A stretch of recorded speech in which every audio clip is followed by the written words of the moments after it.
host of the award-winning Follow the Brand podcast and TV series, where I help you to build a 5-star brand that people will follow. My genius is personal brand development through intelligent communication and helping you achieve your business and career goals. I am a requested speaker on digital technology and brand development issues. I want to work with you to increase the value of your current opportunities while attracting new ones. Every one of you is unique, and we all share challenges that can be addressed through smart branding. As a super connector, I work with you as an executive coach to guide you along the complicated business and career development road, providing the enhancement tools and information you need to succeed. Together, I will help you succeed in today's challenging business climate. I will evaluate and measure your progress. Best of all, I am right alongside you every step of the way. Build the brand called you. Genius is coming.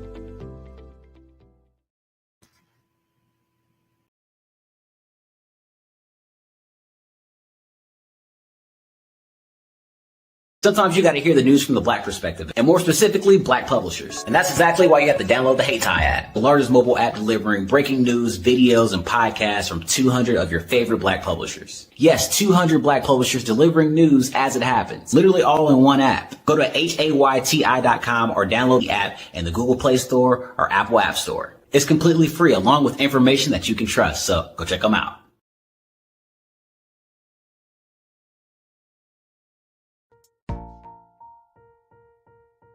Have you ever seen a parent stressed out and needed a stress reliever with their child? One morning I was coming out of a store and saw a mother and her 3 or 4-year-old son. She was highly upset, actually beginning to yell at him. However, the more upset she became, it seemed the calmer the child became.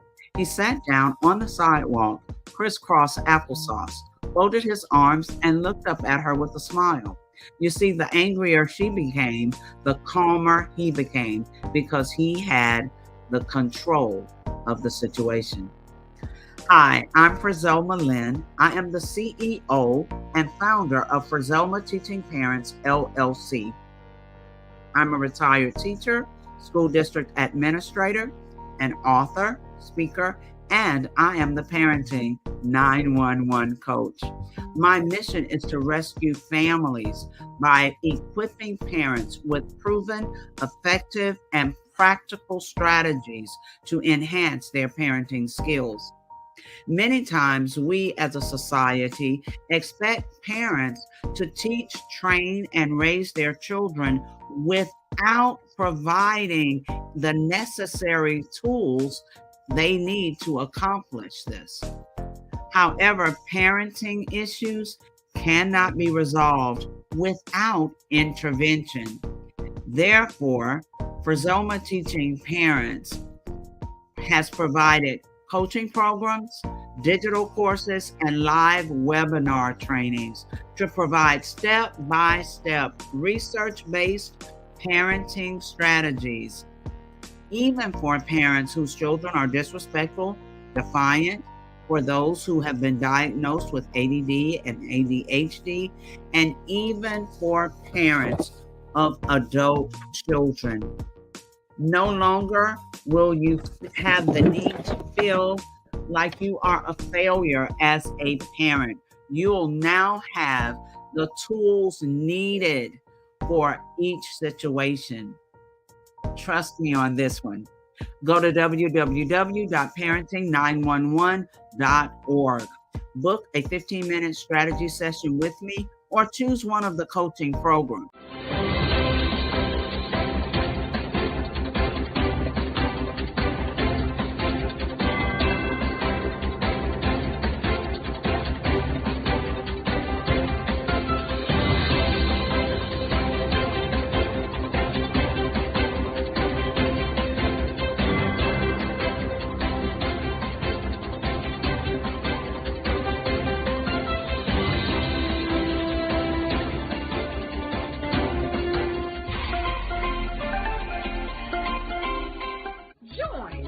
Dr. Eric Kelly III and a host of phenomenal speakers from all around the globe for this 7-day virtual event that you don't want to miss.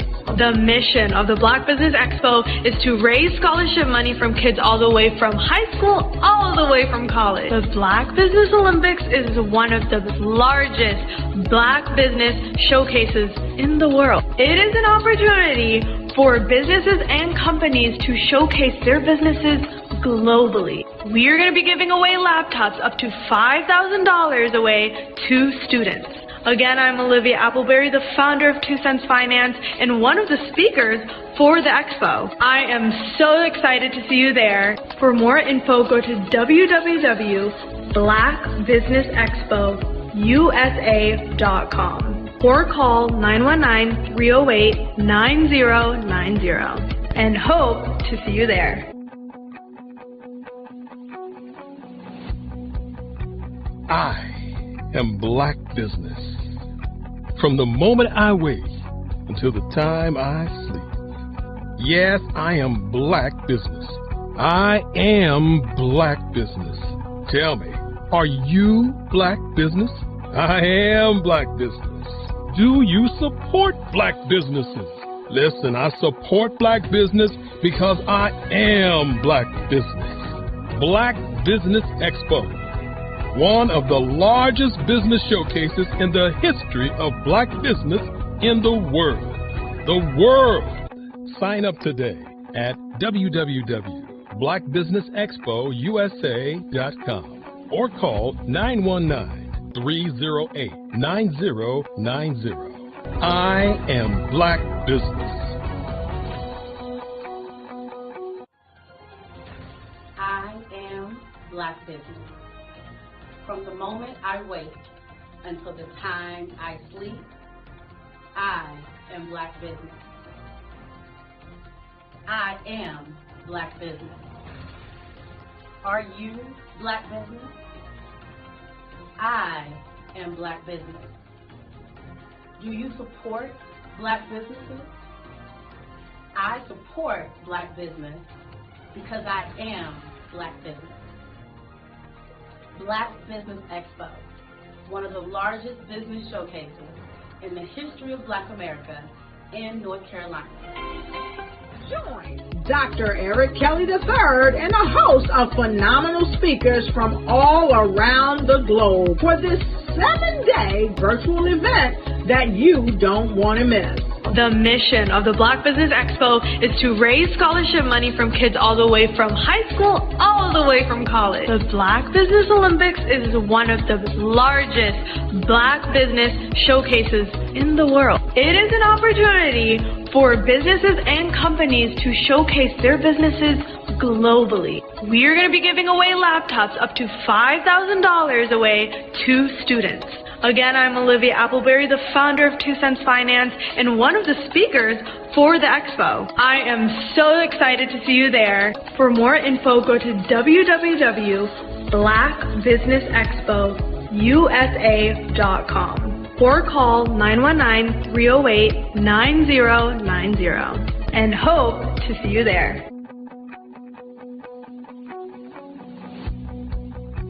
I am Black Business. From the moment I wake until the time I sleep. Yes, I am Black Business.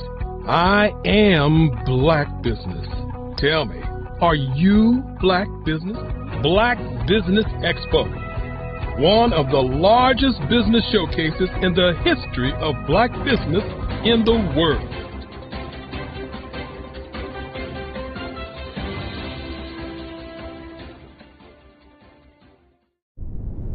Sometimes you got to hear the news from the Black perspective, and more specifically, Black publishers. And that's exactly why you have to download the Hey Tie app, the largest mobile app delivering breaking news, videos, and podcasts from 200 of your favorite Black publishers. Yes, 200 Black publishers delivering news as it happens, literally all in one app. Go to HAYTI.com or download the app in the Google Play Store or Apple App Store. It's completely free, along with information that you can trust, so go check them out.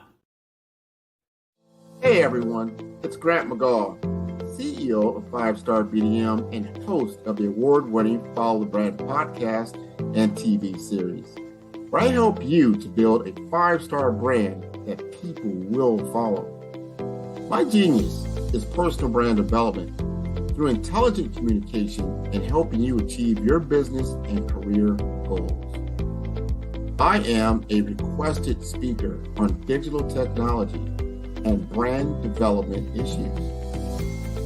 I want to work with you to increase the value of your current opportunities while attracting new ones.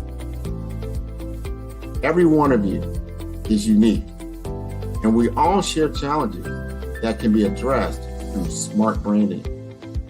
As a super connector, I work with you as an executive coach to guide you along the complicated business and career development road, providing the enhancement tools and information you need to succeed.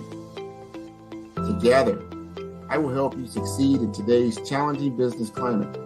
I will evaluate and measure your progress. Best of all, I am right alongside you every step of the way. Build the brand called you. Genius is coming.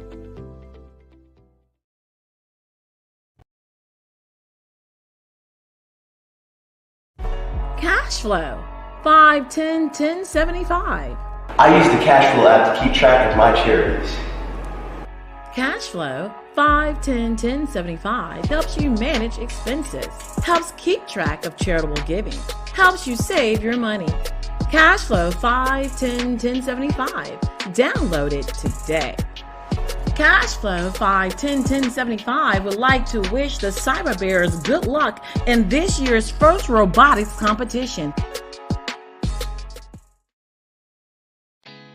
Did you know women represent just 3% of Fortune 500 CEOs and less than 15% of corporate executives at top companies worldwide? Have you wondered what the secrets are to getting into the top ranks, whether in the private or public sector? Do you want to figure out how to stop being held back in your career or passed over for promotion? Then you're in the right place. Hi, I'm Dr. Madeline Ann Lewis, President and CEO of the Executive Women's Success Institute.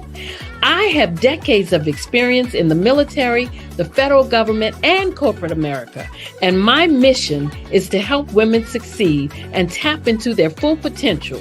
I want to reach 1 million plus women around the world to become the leaders they are meant to be.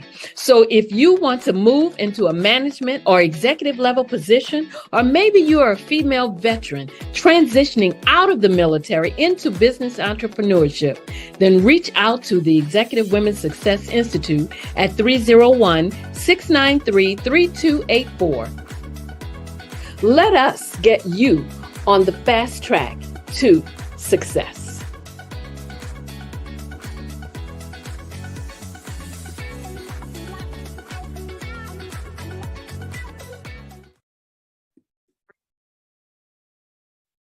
Hello, I'm Dr. Madeline Ann Lewis, President and CEO of the Executive Women's Success Institute. And my genius is helping women accelerate the path to success. You know, I was blessed to have strong women in my life who encouraged, motivated, and pushed me to do my best and to never even think about giving up on my dreams. So I say to women, we must show up to rise up. We have talents and potential, but who will see them if we don't speak up and get noticed? I know that women are a tremendous resource on this planet, and there is nothing more fulfilling than helping a woman tap into her full potential. I do this because I want to be a part of helping as many women as I can to show up, to rise up. I do this because genius is common. The Black Business Network and Black Business Olympics are essential platforms for Black business owners globally. they provide the tools and support you need to succeed in today's competitive marketplace.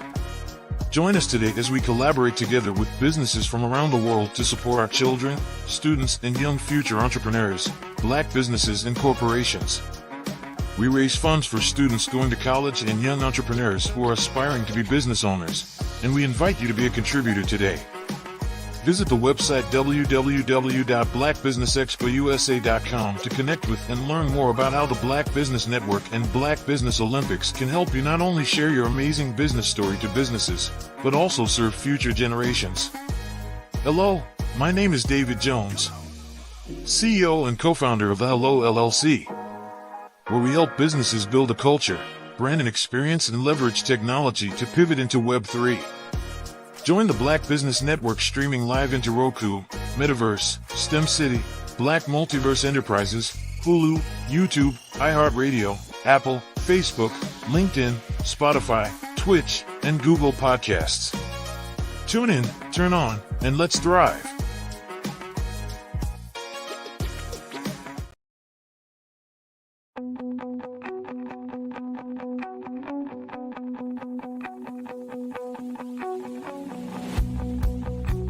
I am Black business. From the moment I wake until the time I sleep. Yes, I am Black business. I am Black business. Tell me, are you Black business? I am Black business. Do you support Black businesses? Listen, I support Black business because I am Black business. Black Business Expo, one of the largest business showcases in the history of Black business in the world. The world! Sign up today at www.blackbusinessexpousa.com or call 919-308-9090. I am Black business. Over the past few years, we've seen the growth of existing and new initiatives focused on financial inclusion, building global networks, and reducing the wealth gap in response to the idea there's not enough seats at the table. Whether their outcomes are to increase the representation of Black executives on corporate boards, ensure an inclusive global economy, or to create new U.S. African commercial pathways, the strategies are often carried out by separate programs. The question is, should they be? With the continent of Africa being home to more than half of the world's fastest growing economies, the youngest workforce, over 400 companies generating more than $1 billion annually, 700 generating more than $500 million annually that are poised for growth, and being the destination of nearly $5 billion in venture capital in 2021. Diversifying U.S. and Africa commercial engagement by building bridges between African businesses and their U.S. diaspora should begin being seen as mutually beneficial. From helping to reduce Africa's enormous capital gap to catalyzing two-way trade opportunities, the COVID-19 global pandemic hopefully has taught us that global challenges and opportunities are more interconnected than we thought.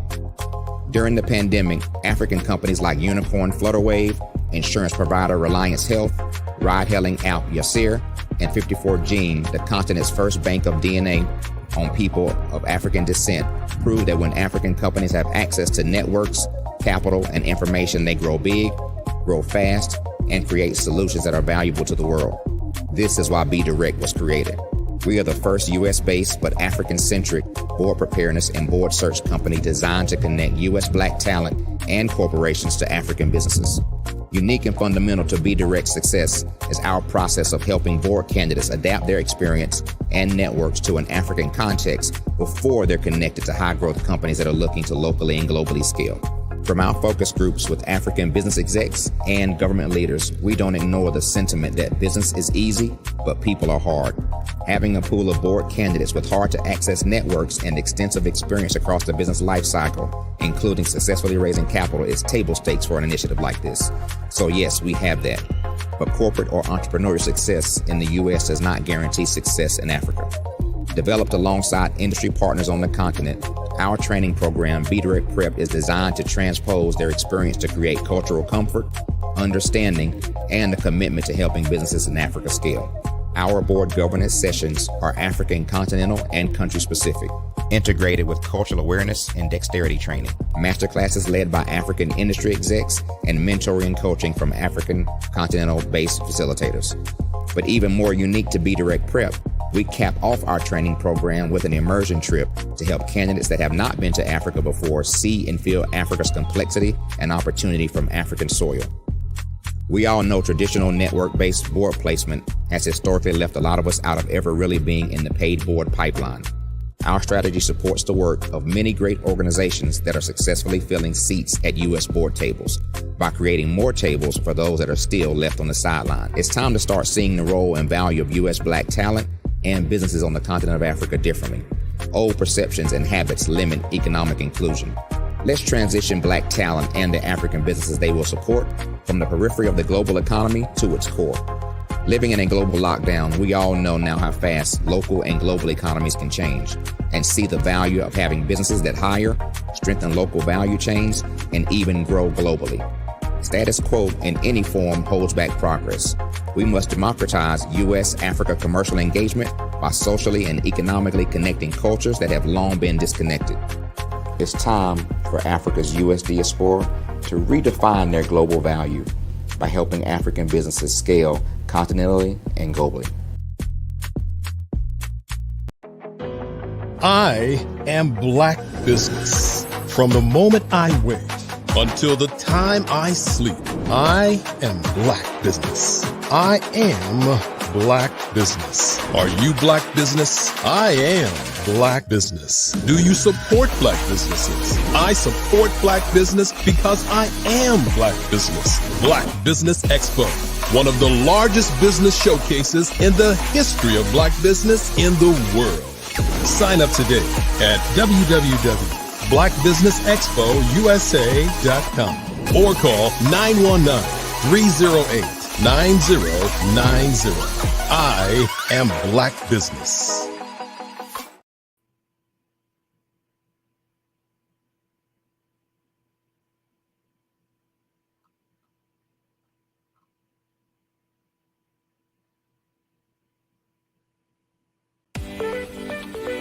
You are in the right place at the right time.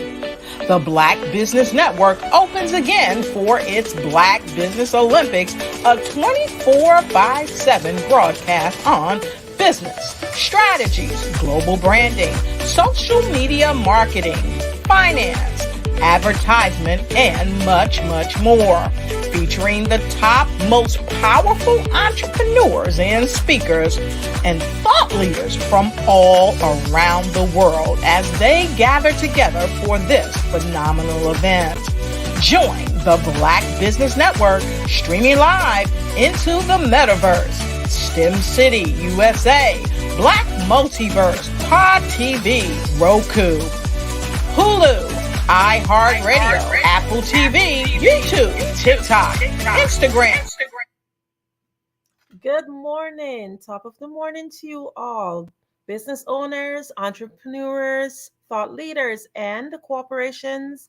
Welcome to the Black Business Network. My name is Andrea Adams, and I am your business moderator for this morning on the Black Business Network.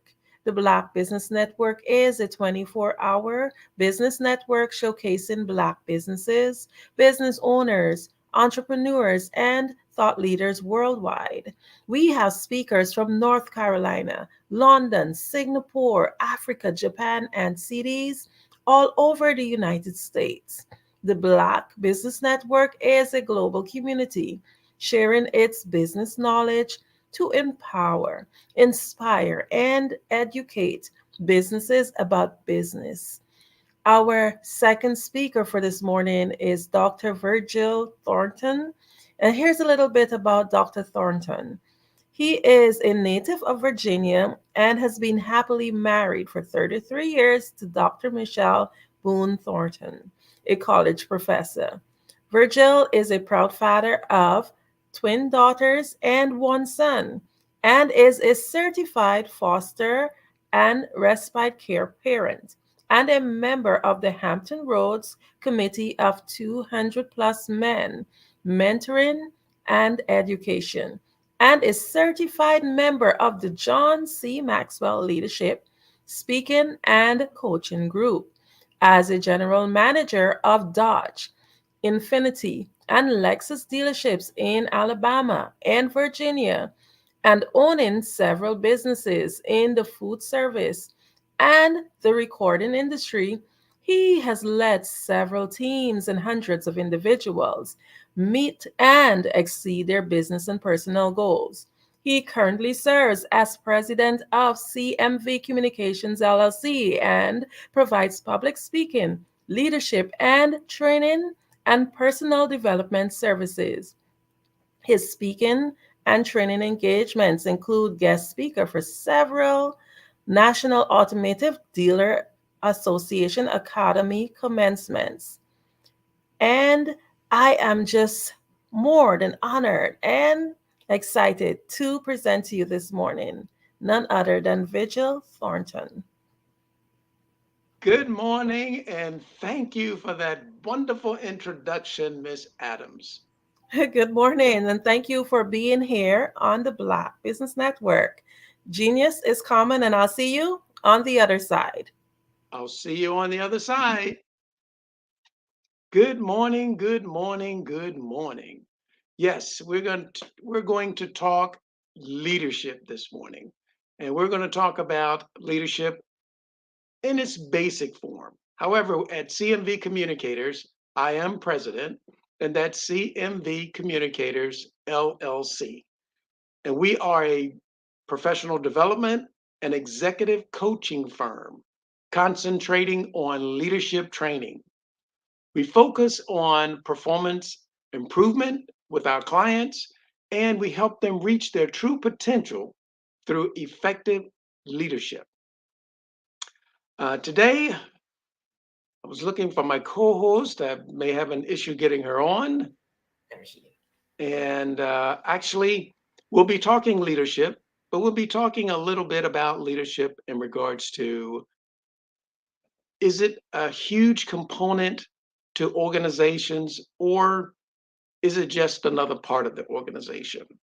Well, leadership is extremely important to any organization, whether that is a nonprofit or for-profit organization. And with that in mind, I do have my mentor with me, Ms. Joyce Williams. Ms. Joyce Williams, can you please tell our listening audience a little bit about yourself?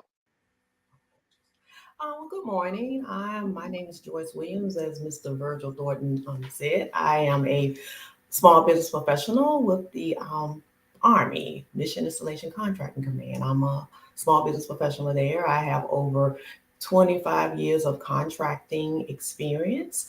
I am currently working for the Army, and I have, I'm a member of several organizations. I have several training and leadership skills that I have provided to all of my contracting officers and contract specialists and interns. I've trained over 200 interns in the contracting arena. I am a member of several, the Links Incorporated, where I hold several leadership positions there. And I'm a member of Alpha Kappa Alpha Sorority Incorporated, where I also hold leadership positions there as well. Fantastic. And I do appreciate your being my business mentor. It is very interesting. Sometimes I'm asked the question, what does leadership mean to you? Where for me, it means influence. Nothing more, nothing less. He or she who influences someone else's actions are actually the leader. And of course, there's no such thing as a leader if there aren't followers. For example, if we looked at scripture, we would think about Jesus. And he had 12 disciples. He led all 12, and he had a mission to carry out, and that was to spread the gospel. But if we also looked at someone like Dr. Martin Luther King Jr., he was also a great leader. And of course, in his leadership in the civil rights movement in the United States, he led people from all different walks of life, professionals, non-professionals, educated, uneducated. He did a lot of leadership, and he had a leadership style that really was very instrumental in his being able to do that. As far as in your field, what are some of the things that you have come across as far as noticing about small business leaders? Well, Virgil, I have ran across several small businesses with leadership skills, but I have several tips I try to provide them with leadership skills. I try to provide them to develop a clear vision for their company. You need a vision and a mission to to articulate your goals for your company. How do you plan to expand your customers base if you don't have a clear vision? You also need to provide a clear vision for your future when you have your meetings. So I ensure that I provide them with guidance on providing a clear vision for their business. And also I talk to the leadership about should be strategic. You need to make sure your company is stable as possible. You need to set priorities for your company and include your employees' talents, include their buy-in for your strategic planning. Very nice, very nice. And oftentimes as an executive coach and leadership trainer, I'm asked the question, are leaders born? I don't think leaders are necessarily born. Well, I'll take that back. We're all born. Leaders are born. However, we tend to gravitate toward persons with natural leadership attributes. Leadership attributes such as having a lot of confidence within themselves and their abilities. And a lot of times that confidence comes from knowing oneself or knowing what it is that that individual is good at doing. Sometimes we call it our gift, or being within our purpose, or working within our element. And also we gain our confidence when we're prepared.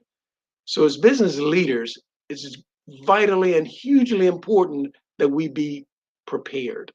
That builds our confidence. But also one of the attributes that I have found as far as leading businesses in the automotive industry and also in the food service industry is integrity. To lead with integrity is extremely important.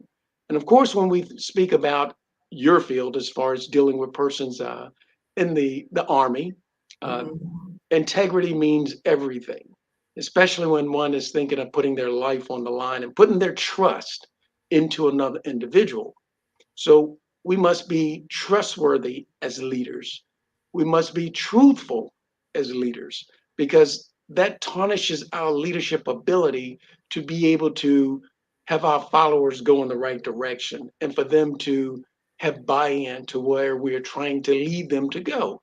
Whether we have our strategies in place and trying to get buy-in to move forward toward our mission. Exactly. Whatever the mission that is as far as business. Yes. And then I've also found, as far as being a leadership trainer, it's important that we have courage. A lot of times we think of courage as not being afraid, just jump out there and do whatever it takes and get it done. But those persons also feel fear. But they feel the fear and they move forward anyway. They don't allow the fear to paralyze their movement. They move forward, regardless of the fear that they feel within themselves. For instance, part of our executive coaching, we work with persons on public speaking. And one of the greatest fears that we have as humans is glossophobia. And that is the fear of public speaking, because we fear being judged. But it's important for our ideas, our strategies to move forward, to be able to communicate and be great communicators in that. And of course, you've dealt with a lot of businesses, and of course, being my mentor, what are some of the things that you have found as far as a leader that's common with most leaders in small business? Well, Virgil, sometimes with some of these small businesses, they try to jump they try to jump strong. I try to provide them guidance on starting small. Don't try to jump into contracting full force. Actually work your way into contracting and work your way into building your company.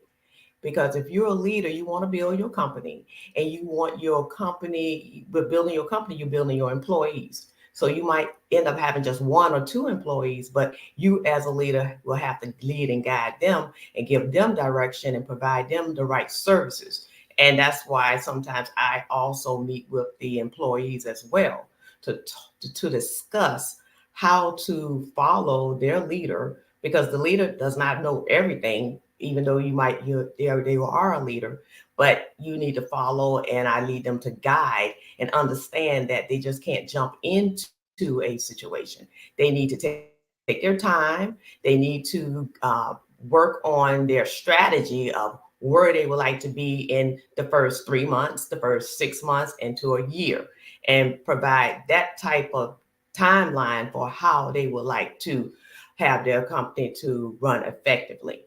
Because if you don't, you will fail. You have to take your time, and you have to sometimes partner with other small businesses or other small leaders that have more experience or have several years behind them, and they can actually assist you, joint venture with them to provide more guidance. So that's where a leader does not know everything, but they know they need to reach out sometime to have extra help to guide them into several other directions.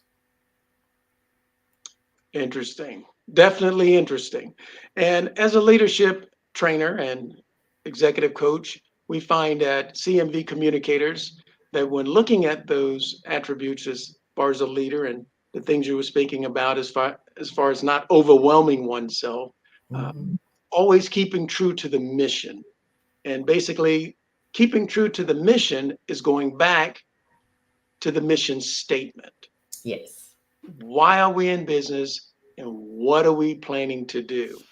Because I'm also asked the question, is leadership really that important to a business? Or is it just important that we all know what to do, go out and get it done? Well, I have found that leadership is extremely important to business because it holds the key to the business culture.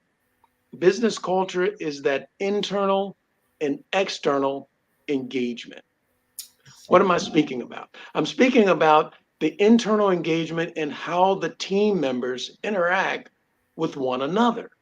Because if there's a high level of internal engagement, then we'll have a high level of external engagement. True. If you've ever gone to a restaurant, for instance, and you notice the waiter or waitress and how engaging they are with you at your table, with your party, and sometimes they don't seem to really be into what they're doing. They may be forgetting things or forgetting to come back and tend to the table to make sure everybody is comfortable. Sometimes that has to do with internal engagement. How is the leadership working with that individual in regards to delivering the best customer service? And to receive the best customer service, we move from that internal engagement where that server is working with her or his team to the external engagement when they're working with us, the end user, the customer.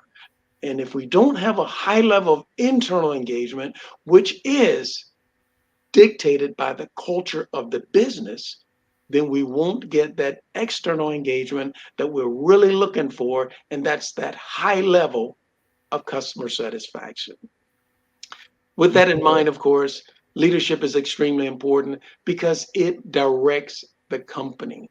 If we thought about a symphony really would be all over the place with what they're trying to perform as far as their musical pieces if they did not have a conductor. The conductor is the leader of that symphony, just as the leaders are the conductors of any company. For every company, regardless of the size, we have found rise and falls on leadership. True. Our U.S. government, I think you would agree too, rise and falls on whatever leadership we have in place, regardless of parties. It's the strength of that leadership and getting the people to follow where we need to go to conduct what we need to do.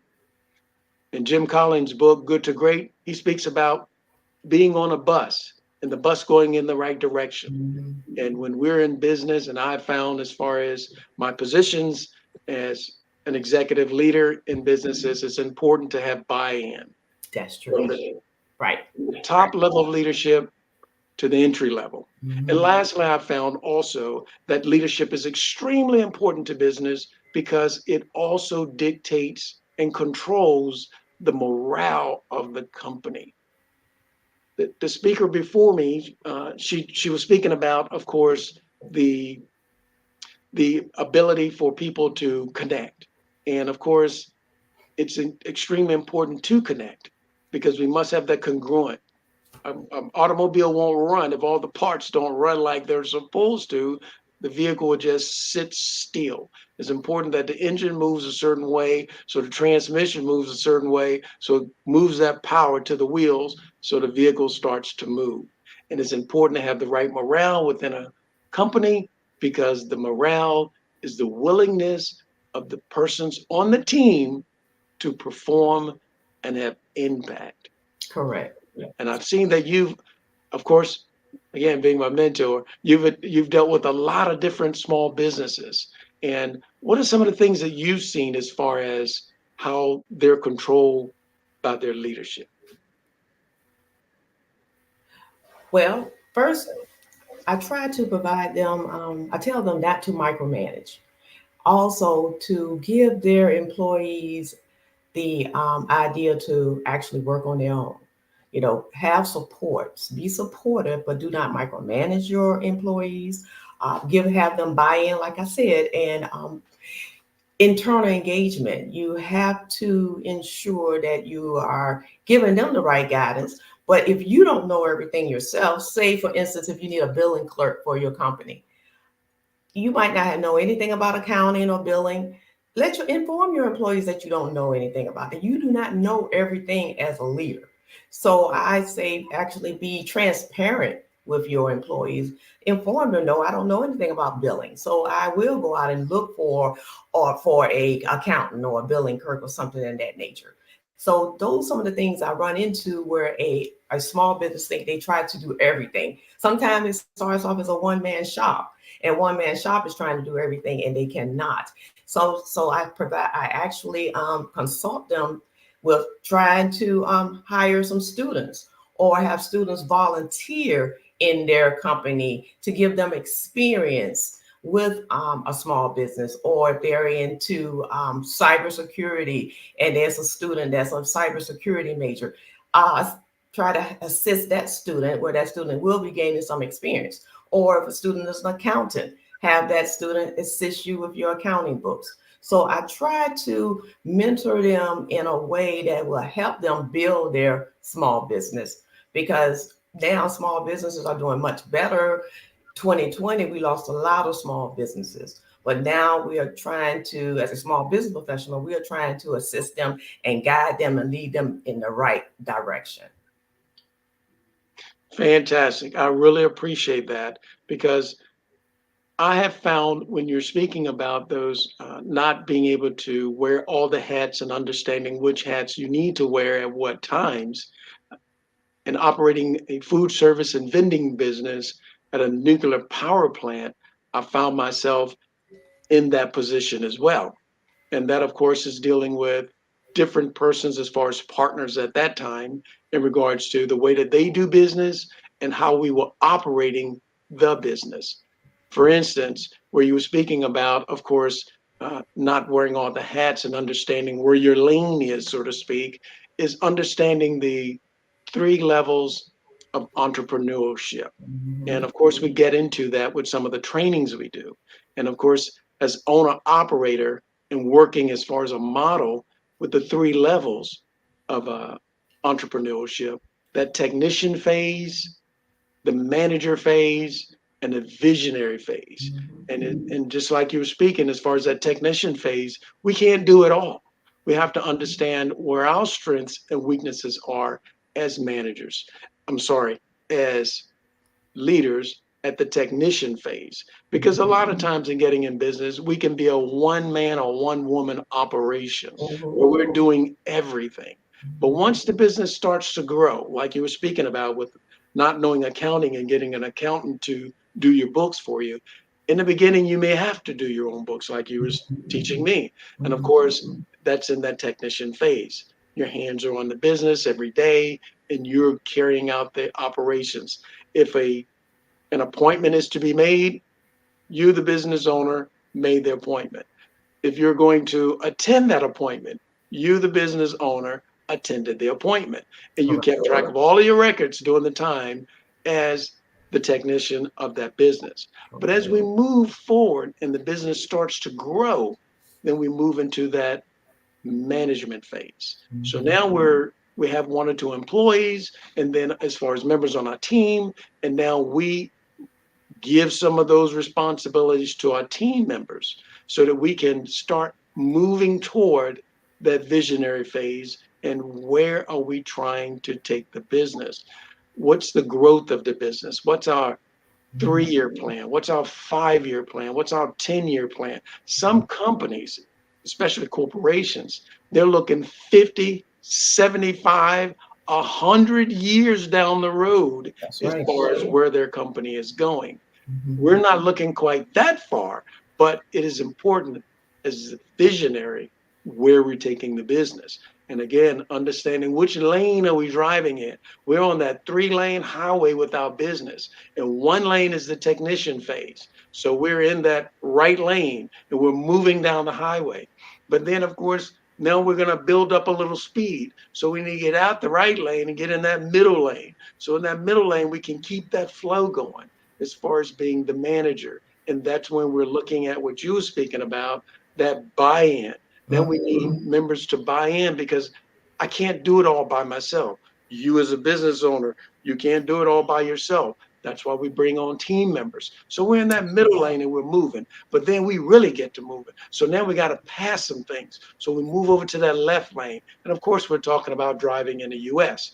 With that in mind, we get in that left lane and we move around traffic to get down the road. So when we look at those 3 levels of entrepreneurship, back again, what you were speaking about in regards to we can't do it all, we're understanding what phase of business are we in?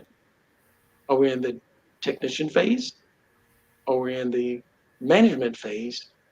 Or are we in the visionary phase in regards to where we're trying to get our business to go?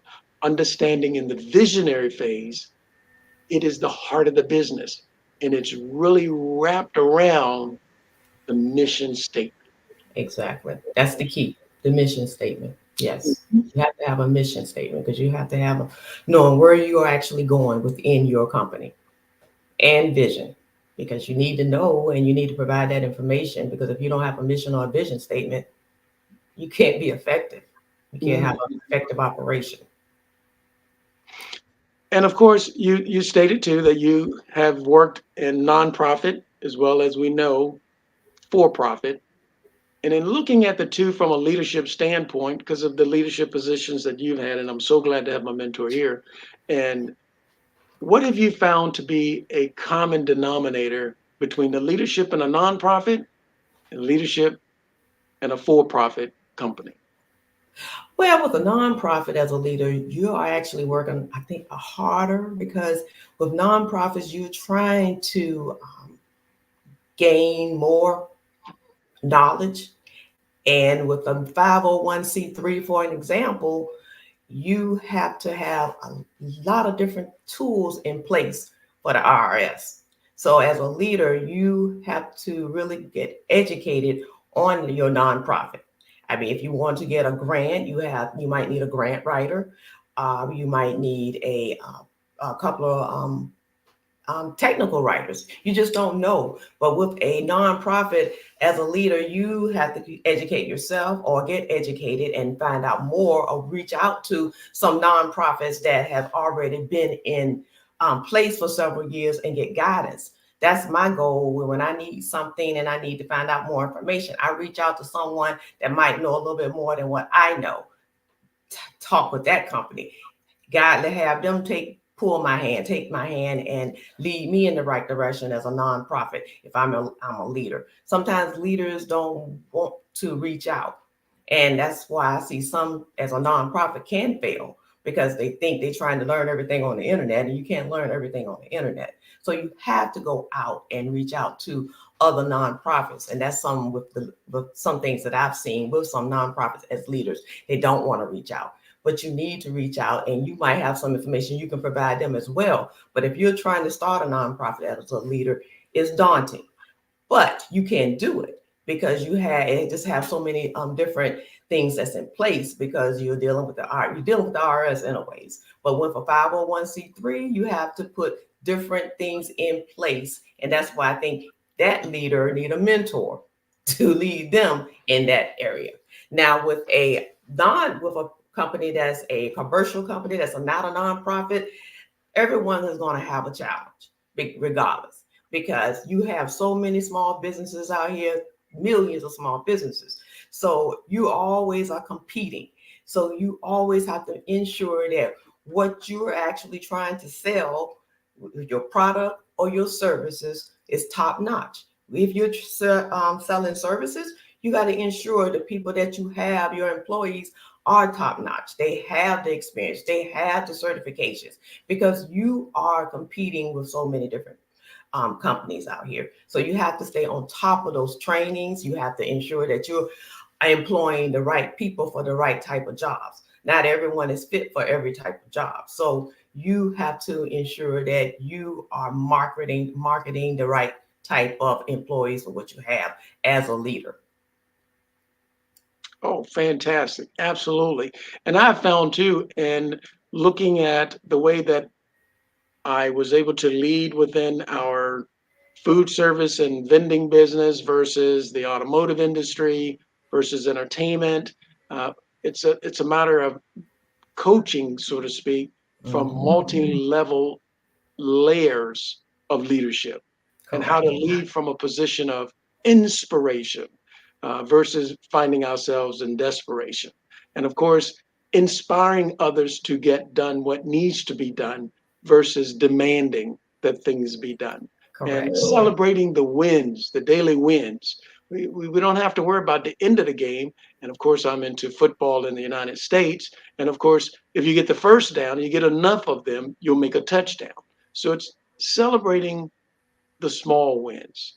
And that's, of course, is understanding the daily task that's at hand and how that fits back in to the mission within the company. And of course, when we lead by inspiration, then people become motivated. So we also are kind of motivational leaders within our groups to understand that it is important that we motivate our team to move forward, understanding, like you were saying, we can't do it all.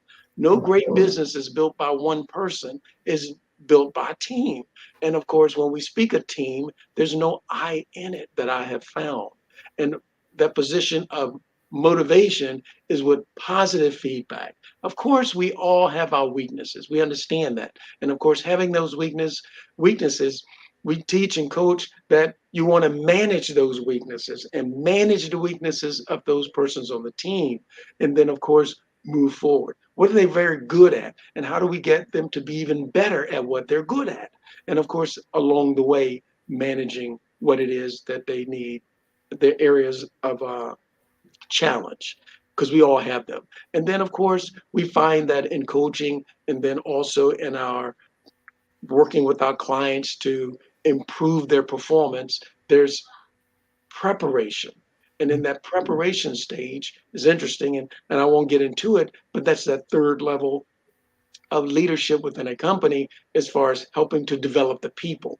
So you're helping prepare them for what it is as far as the task that we have for them to carry out so that we can all work on our mission. It is very interesting, and I challenge my guests and I challenge as my clients, I challenge them all the time. Go to the person that has been with you the longest, the person that has been on your team, the newest person on your team, and do they both know what the mission statement is? everything we do in our companies is based on the mission statement. That's right. It is profound. And I challenge my guests and I challenge my clients to go back and look at some of the big name companies like Apple and look at their mission statement. It's extremely simple, but it's very focused. Look at Google and look at their mission statement. It's very simple, but it's very focused. And you just sit down for a minute and think about the interactions we've had with either one of those companies. And we'll see that everything that we engage with those companies are based around their mission statement. Correct. So I find that to be extremely powerful. We're looking at different levels like nonprofit versus for-profit organizations and what's the common denominator. And that is, of course, having that buy-in so that we can keep focus on the mission statement. Correct. That's right. And lastly, as far as looking at the different levels of leadership, and of course, you deal with a lot of companies again with the U.S. Army. And as far as that first phase of leadership, position level of leadership, what have you found to be pretty common? And it looks like we're getting close to our time because we could really engage in this talk. I really enjoy your time. Yes. Maybe we can actually talk and you bring all of those nuggets of information. And that, of course, looking at that first level of leadership, the position level of leadership. The person is put in a position of leadership. They're hired as their supervisor now. They've been promoted as a manager now. That first level. And I have found through CMV communicators when we go in and do assessments that a lot of the leadership is at that first level, positional. And they never get to the second level of permission. And that is giving the permission of their followers to followers. Correct. To follow the leader. What have you found? Well, with my past experience as a contracting officer and a supervisor, several people are put in those type of positions, and they're not, some of them are not able to, they get confused between the leader and the manager. They don't understand it. They try to lead and be a manager as well. And you know for a fact, Virgil, that there are two different things in leading, being a leadership role and manage. So I've seen it so many times where you have people put in those beginning positions as a supervisor, and they really are trying to lead and supervise all at the same time, and it does not work. So that the certain department is not really effective, and you can actually tell by how the employees relate to the supervisor. They're complaining because that supervisor is trying to lead and supervise as well. They're put in a position where they're not actually trained. My philosophy is I was put in a leadership position I put in a position as a supervisor, then I was put in a leadership position. So they're totally different things. Leadership, you're actually filtering downward, and supervisors that you're monitoring how your employees are doing. You, as a supervisor, you relate to your employees. And I think some of us fall short in that area where our employees do not even want to just talk with the supervisor. They feel like the supervisor is not relating to them. And I think sometimes we need to bring ourselves down to that level to take them out to lunch, inform them that they're doing a good job. Don't be a timekeeper. I was never a timekeeper. If the person is doing the work for me at a specific time, I'm saying, okay, it's good. You're good to go. So it's in that level of different leadership and supervisory. Wow, thanks a lot. I appreciate that. And of course, again, I am Virgil Thornton, president of CMV Communicators, LLC. And of course, in getting in contact with me, you can reach me through cmvcommunicators.com.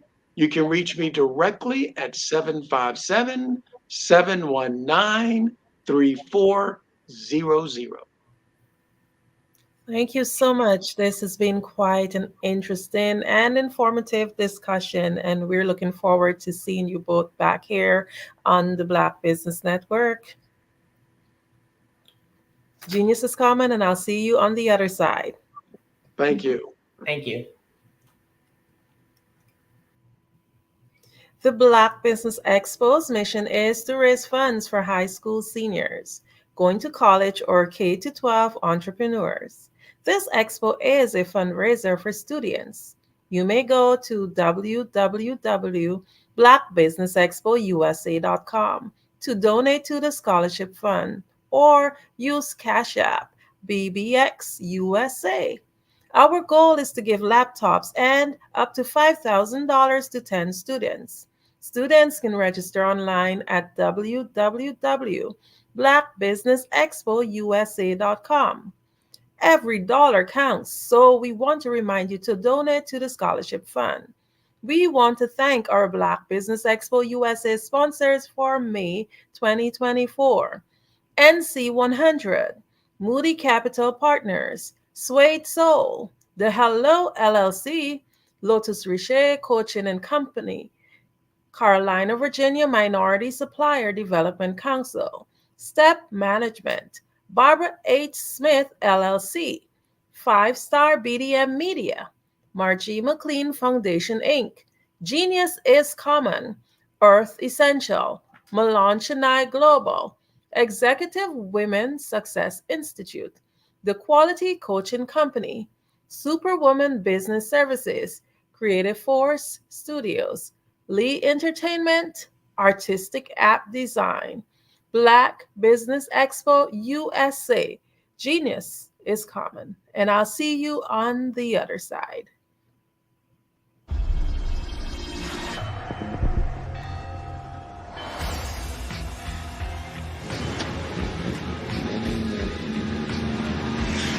La connexion BU.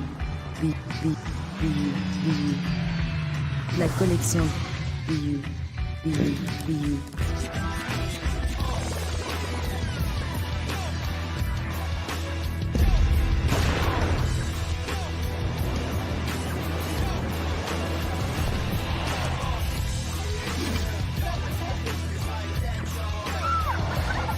In a world obsessed with the cult of celebrity,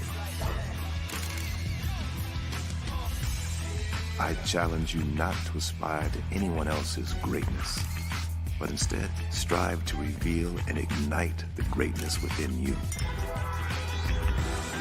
Are you serious? I totally think that's it. Hey. No! Hey! To me, sexy is a man that knows who he is and what he wants. Okay. He's comfortable. You look at him, you see him, he's just comfortable being himself. And you're like, Baby, be you. Be you, baby. Just be you. I like it. Introducing the BU collection, exclusively available at K&G Fashion Superstore. Follow the Brand TV broadcast host, Grant McGaugh, as he visits with top executives and entrepreneurs to find out their secrets of success with their personal brand. Follow the Brand TV broadcast host as he focuses on brand development to build better relationships, bring value to your business, relationships, and career. You will enjoy listening to each episode that is tailored to speak to you directly. If you're looking for this type of clarity in terms of building your brand, you have tuned into the right station. Each episode will help you to shape a conversation in the 5-Star BDM network of 20,000 professionals and become a springboard for your corporate engagement and business opportunities. Each guest will frame their story in the areas of personal branding, business development, career development, financial empowerment, and technology innovation. Grant McGaugh explains why he is the CEO and owner of his own professional career. Grant is an accomplished business leader and entrepreneur who wants to give back to individuals to grow their personal brand strategy. Tune in as he weaves his story about new possibilities, while to you exceed expectations. If you love storytelling, this show will make for fun.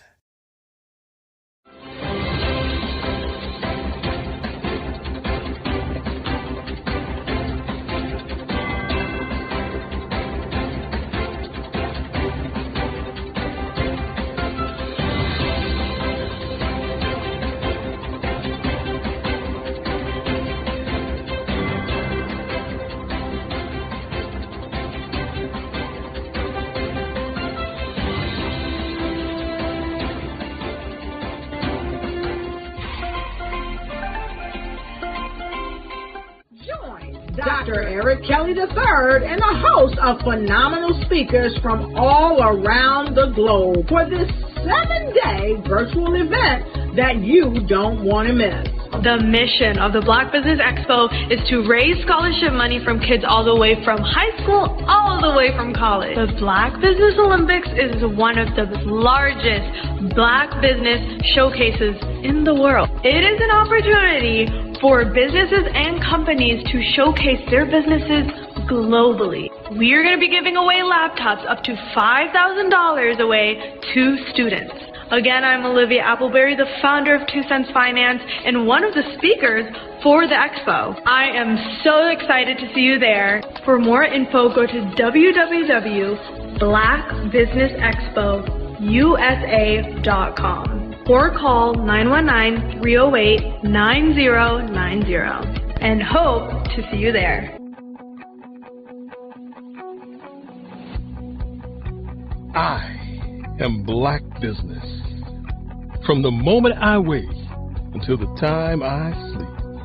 Yes, I am Black business. I am Black business. Tell me, are you Black business? I am Black business.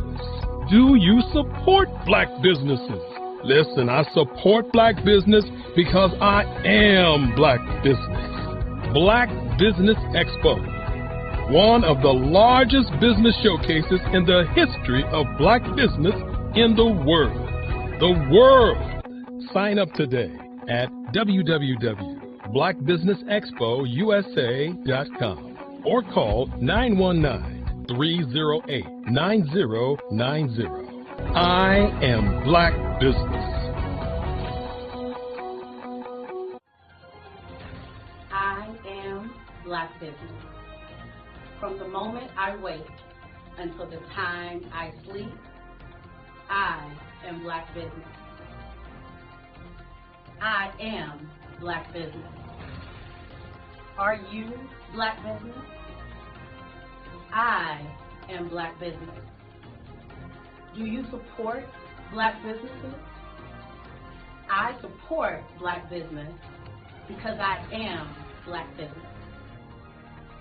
Black Business Expo, one of the largest business showcases in the history of Black America in North Carolina.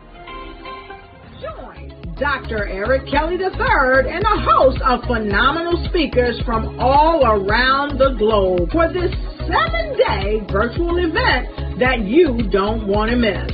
The mission of the Black Business Expo is to raise scholarship money from kids all the way from high school, all the way from college. The Black Business Olympics is one of the largest Black business showcases in the world. It is an opportunity for businesses and companies to showcase their businesses globally. We are going to be giving away laptops up to $5,000 away to students.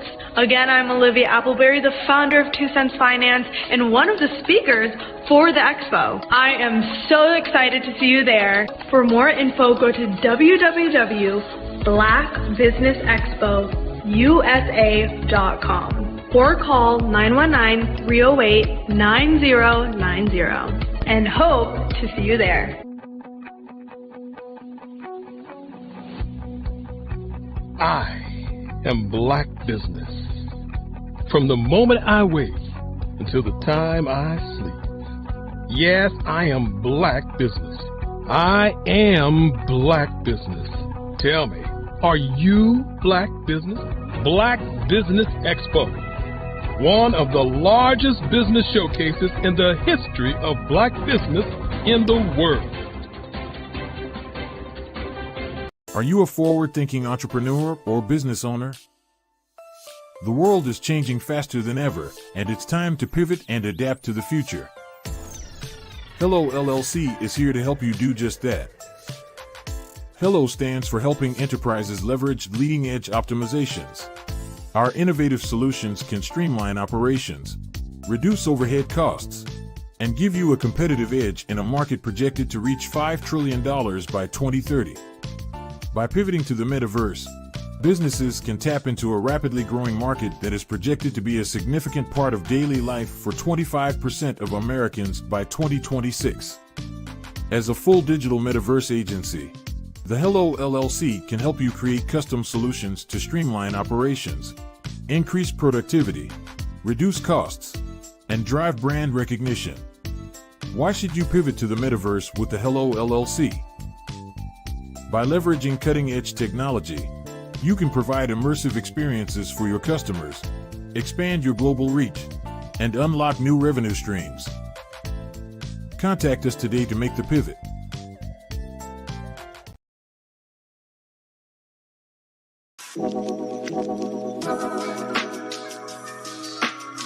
The African company and the African CEO is making a conscious decision to bring on someone external to the continent versus bringing on someone who is from Ghana or Kenya or South Africa.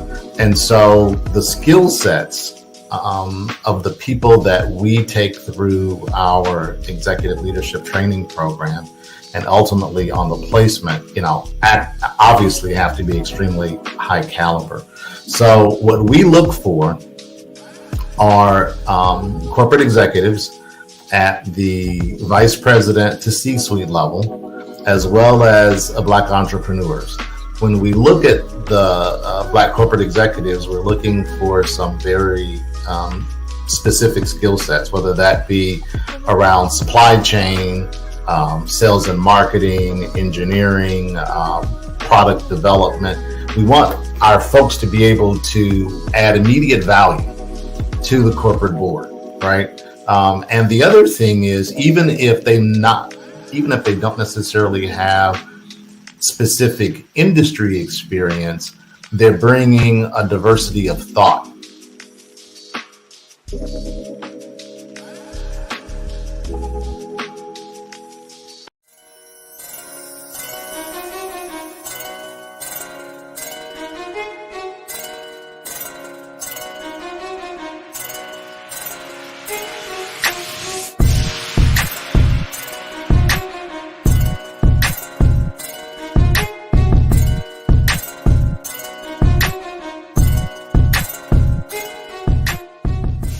And then there were 12.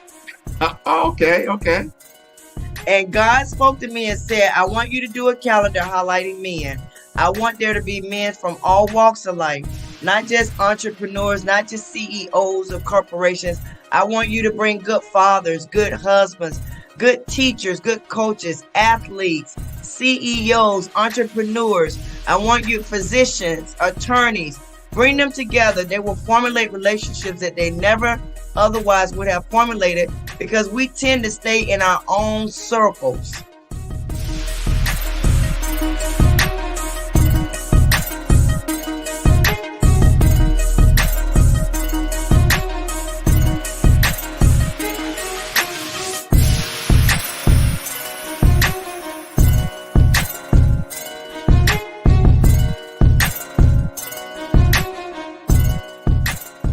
So I know what the vision is.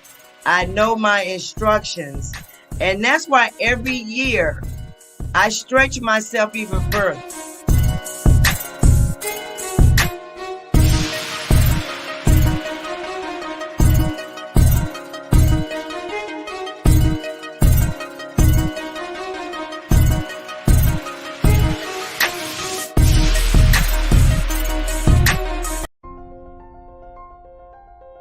What if you could build your own city? A place where every child can find nurturing people to help them achieve their full potential. A place where every adult can access job training support. Where health education is abundant. Where social justice ruled the land. A place without limitations. Welcome. You have arrived at STEM City, USA. It is what every city should be. A safe and trusted community where you find people and resources to help you become everything you are and beyond. STEM City is unlike anything you have ever experienced. It is a digital twin of the world around you, only better. STEM City is about energy and soul renewal. It is more than a digital world. You can almost feel the power of live cultural events, music, and theater.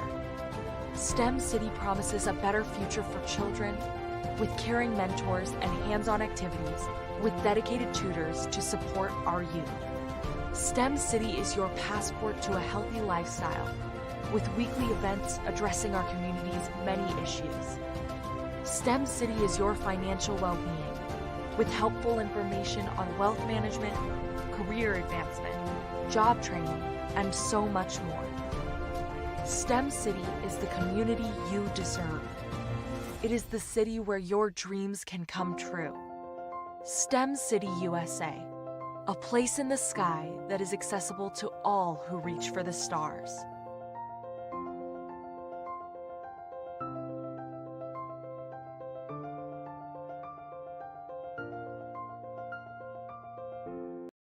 I am from Washington, D.C., but I was raised in Durham, North Carolina. I came to Durham when I was about 5 or 6, and then I traveled back and forth to D.C. because it's where my people are from. One of the unique things about my family is my mother, she's also an artist. She does quilting, and she does a lot of artistic things. And then my son, he draws with both hands, his right hand and his left hand like I do. So that's kind of a family trait. And then my other son, he's a videographer, and my daughter, she works, she's a regional vice president for Sunglass Lab. When you start out drawing and sketching, you want to continue to explore, you know, each avenue. I do pastels, I do pen and ink, I do painting, I do acrylics. I haven't done oils yet. But I try to do all facets of art. What I say to a lot of times to people is, you know, you can't put yourself in a box when you're an artist. You have to explore. And over the course of my life, I've tried to explore different mediums. I also do sculpture as well.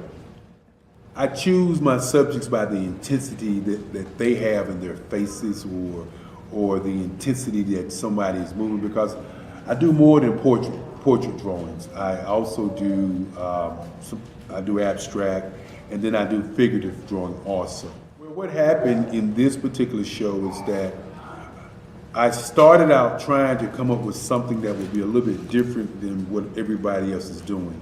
So I was working on a Barack Obama show, and they wanted me to do some paintings of Barack. And so what I did was, because of the deadlines, I kind of did it kind of fast. And then I realized when I was doing it fast, I enjoyed it. And so then I started doing other pieces the same way, and I started to enjoy those pieces also. And so I came up with this particular style. And it's a style of lines and colors.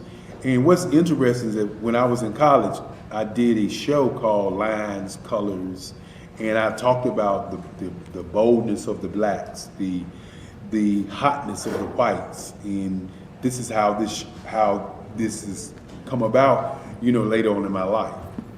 And the colors comes from a lot of the entertainers that I work with, where they wear different colors. They don't wear, you know, your plain reds or your whites. They wear different colors, and so that's also another piece of what's giving me the colors. The subtitle of this show is Faces That Speak Life. That's real critical. Faces that speak life. Each one of these pieces is a life source and a life energy that's being put on display for people that are looking at it. You know, I always say in terms of my art, it's not important that I draw them. It's important what you get out of what I draw. You know, I don't try to just draw it because you like it. People wanted me to do prints. I didn't do prints. You know, people asked me to do different people, but the people that I choose are people that make a difference in the lives of people in the world. So the human landscape idea was, again, as I said, the lines represent your emotions, it represents your ideas, and it represents your journey as a human being. And that's why you get the different pieces and the different looks. And as you notice, I try not to do one look that looks alike another look. And that's what's the most important part of this show. The Black Business Expo is changing my life. This year, they are giving away laptops and even $5,000 in cash to students just like me. I'm Alexis, and I want to go to college to fulfill my dream of becoming an entrepreneur. Help the Black Business Expo going to www.blackbusinessexpousa.com and also becoming a vendor, a sponsor, or donating.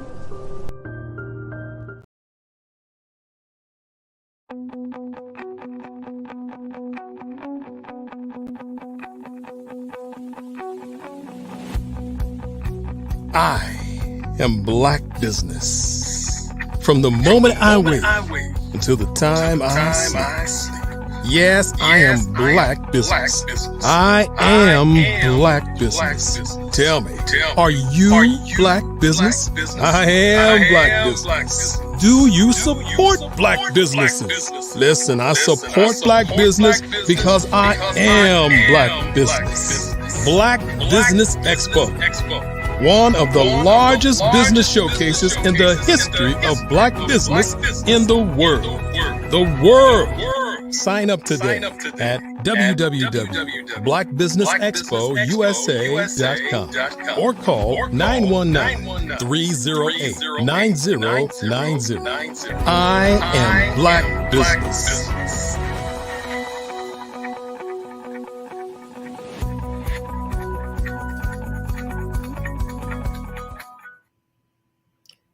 Good morning, business owners, entrepreneurs, thought leaders, and corporations. Welcome to the Black Business Network. My name is Andrea Adams, and I am your business moderator for this morning on the Black Business Network. The Black Business Network is a 24-hour business network showcasing Black businesses, business owners, entrepreneurs, and thought leaders worldwide. We have speakers from North Carolina, London, Singapore, Africa, Japan, and cities all over the United States. The Black Business Network is a global community sharing its business knowledge to empower, inspire, and educate businesses about business. Our next speaker is a fireside chat, and I am just honored to introduce to you Chuck Ruffin. As a commercial photographer, he helps his clients show their best side. He strives to portray them in the best light, literally and figuratively. His unique style results in razor-sharp images that burst with compelling colors. He specializes in corporate, architectural, and lifestyle photography and captures what matters to his clients. Whether their goal is to update their image, roll out a marketing campaign, promote their success story, grow their business, or anything in between, he works with them to create and catch the captivating moments they need to tell their story. While Triangle NC based, he travels statewide to work with clients. He, as a commercial photographer, he helps his clients show their best side. He strives to portray them in the best light. And his unique style and razor-sharp images just burst with all compelling colors. I am more than happy to announce and to present to you Chuck Ruffin. Andrea. Hello. How are you? I am doing amazing this morning. I am just excited to learn a little bit more about you and what is it that you have to offer. Because for me personally, photography is one of my favorite things. I'm such an amateur. I just do it for fun, but it's something that brings me joy. So just spill the beans. Tell me what make you first go in or dive into this world of photography. Diving into this world of photography. First of all, thank you for having me on the show. I want to thank our host, Eric Kelly, as well. I actually know, I want to start off, I know Eric. We worked together in Hayti. I've seen his artwork on display there. I'm also a primary photographer in the Hayti Heritage Cultural Center in Durham. And he has a lot of work there. We have a lot of connections there. So I'll probably seen him work there probably the last 10 to 12 years. Now, photography for me is an opportunity to connect to people. I love people. First of all, I am a people person. I love to connect with people, and that's I believe that's a unique skill, talent, and passion for me, because I want to know what you want to do. I want to know how you want to look, and I am working with you to make sure that what you have, whether it's you or a building or your business, is portrayed in the best light. Lighting is everything to do with photography, as you already know. I'm glad to hear that you love photography as a passion of mine. And so that's what gets me going. I come out somewhere. I'm a former musician. I'm from Cleveland, Ohio.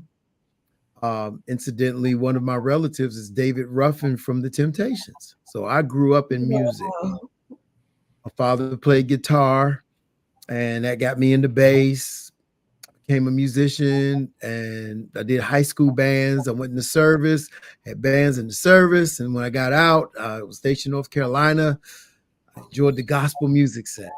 The gospel music is rich here. Then all of a sudden, I kind of burned out on music and got involved into photography.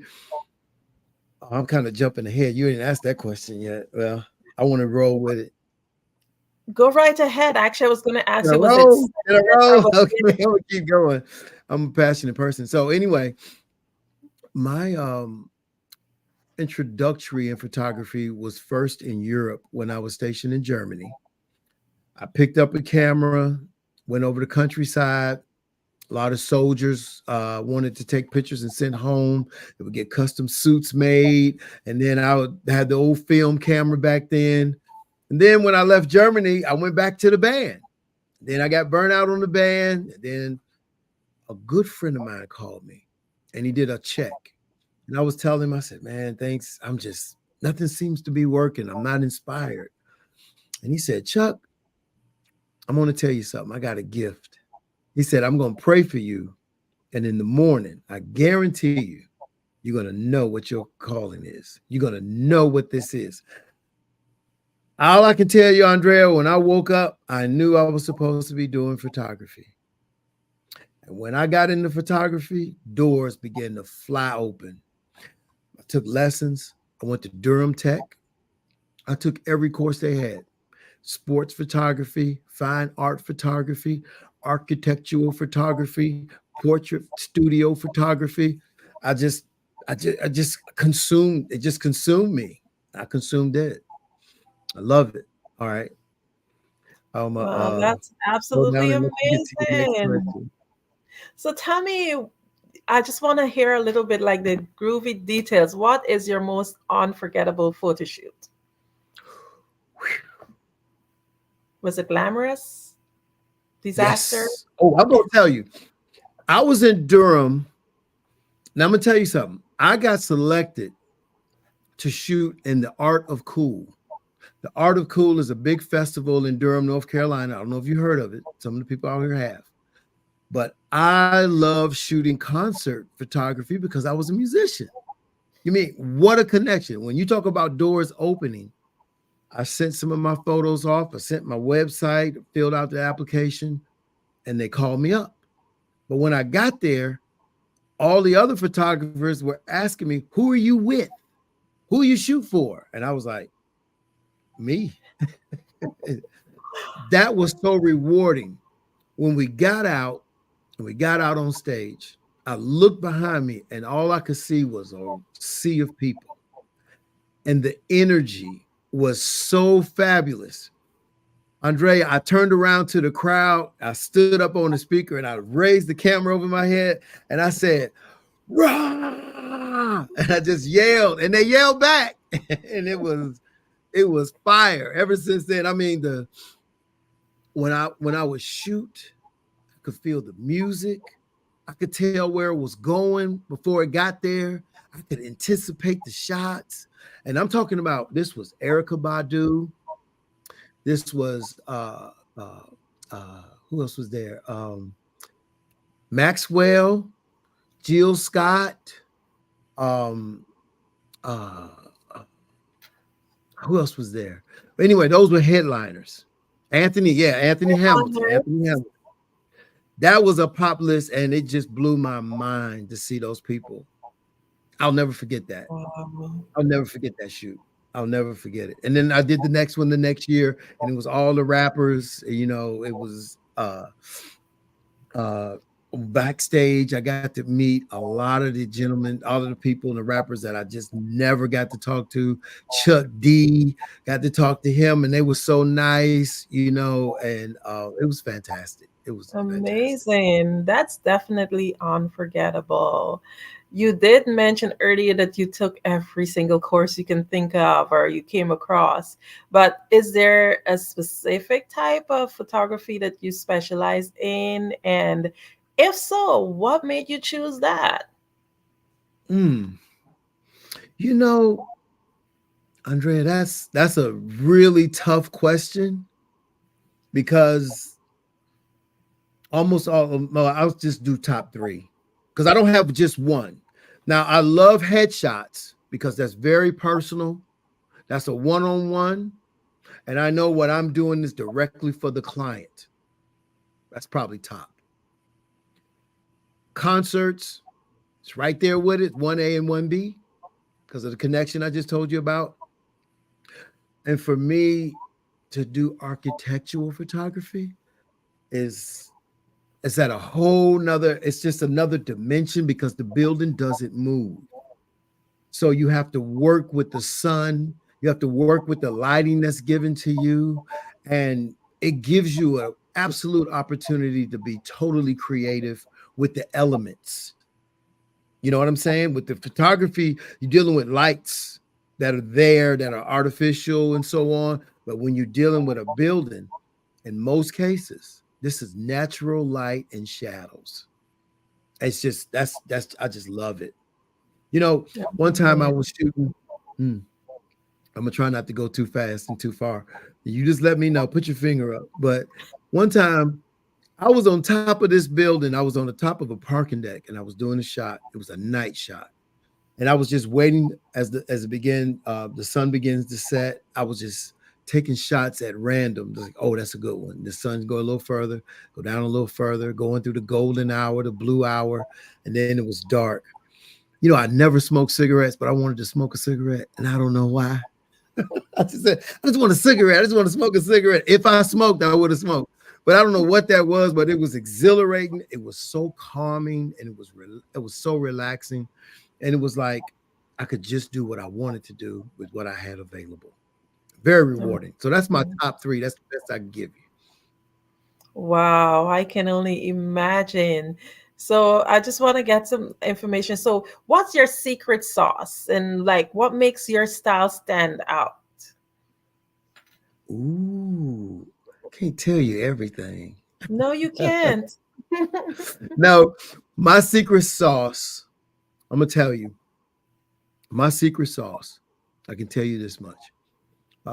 When I'm shooting a photograph, there's an unction.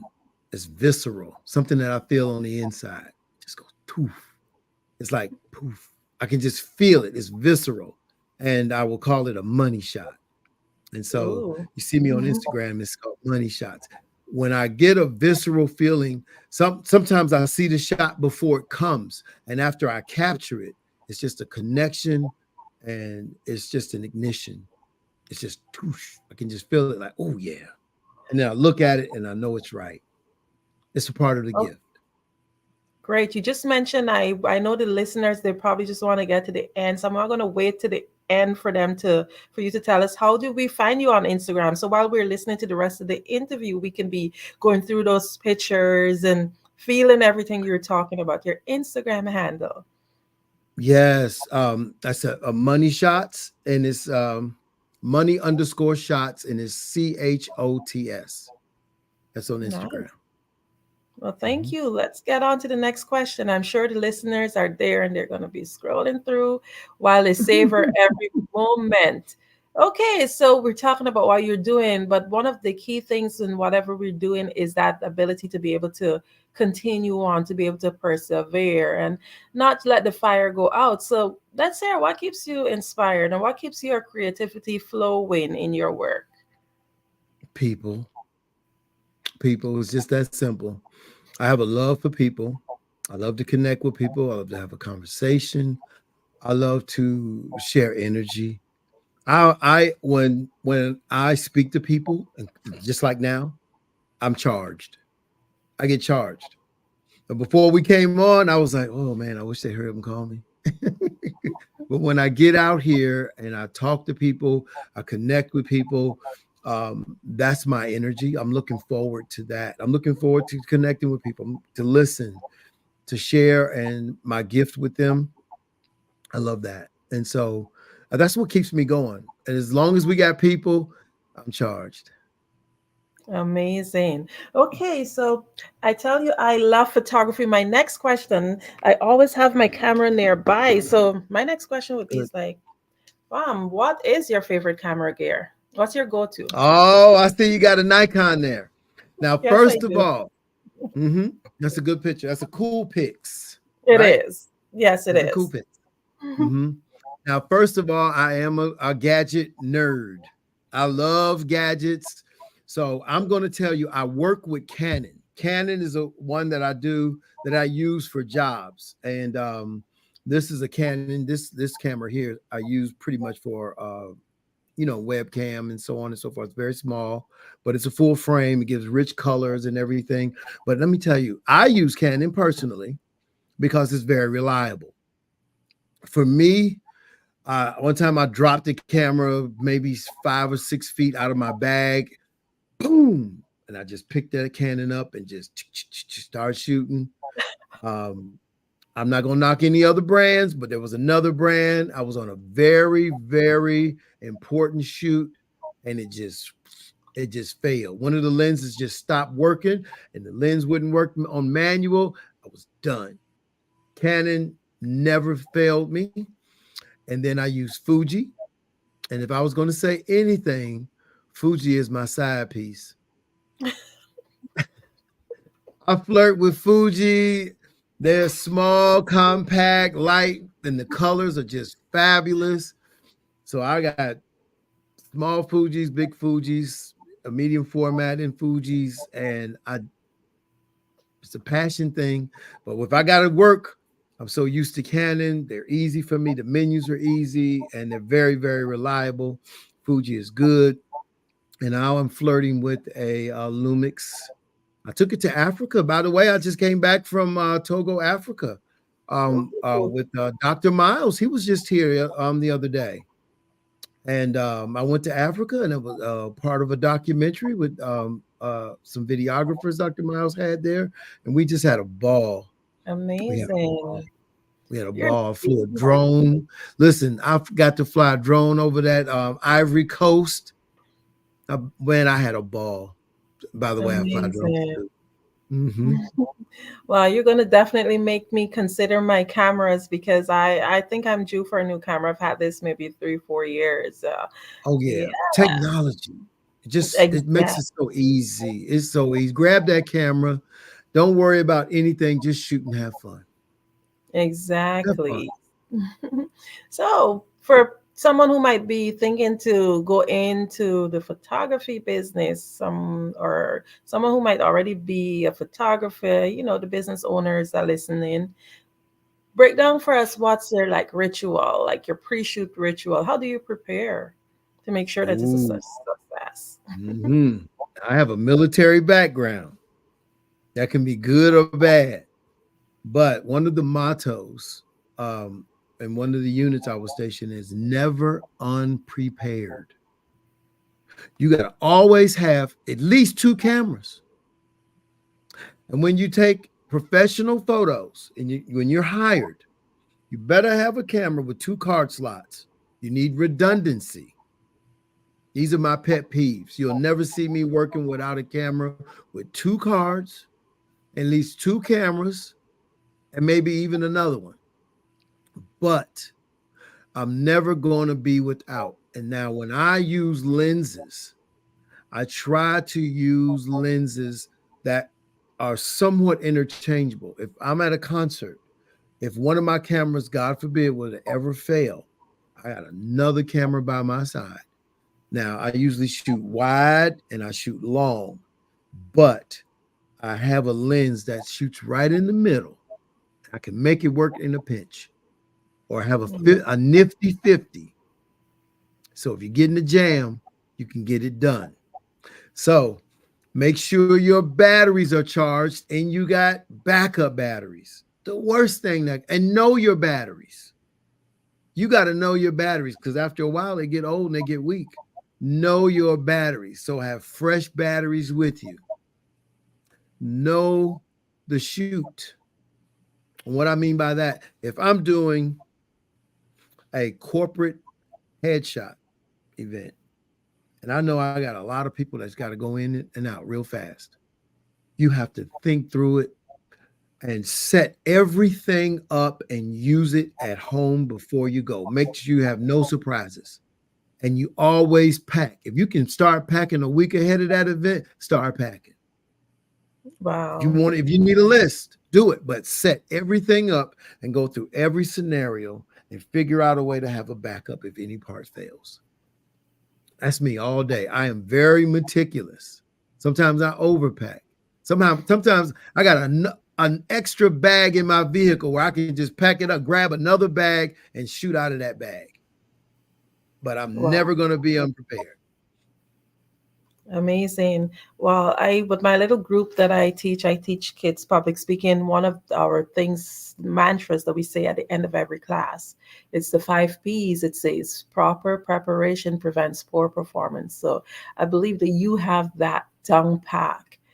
At this point, I am due for my a new professional photo shoot. So I'm so inclined to find wherever you are to just get there. Which state? You said it's a tri-state. Can you tell us a little bit more? I'm in the Raleigh-Durham area. That's Raleigh, North Carolina. If you come to the airport, Raleigh and Durham intersect at the airport. So they call it RDU. That's the Raleigh-Durham Airport. And I go all over that area. So that's anywhere from Raleigh, Chapel Hill, Durham, up to Greensboro, all the way down to the southern end. I live in a little place called Fuquay Varina.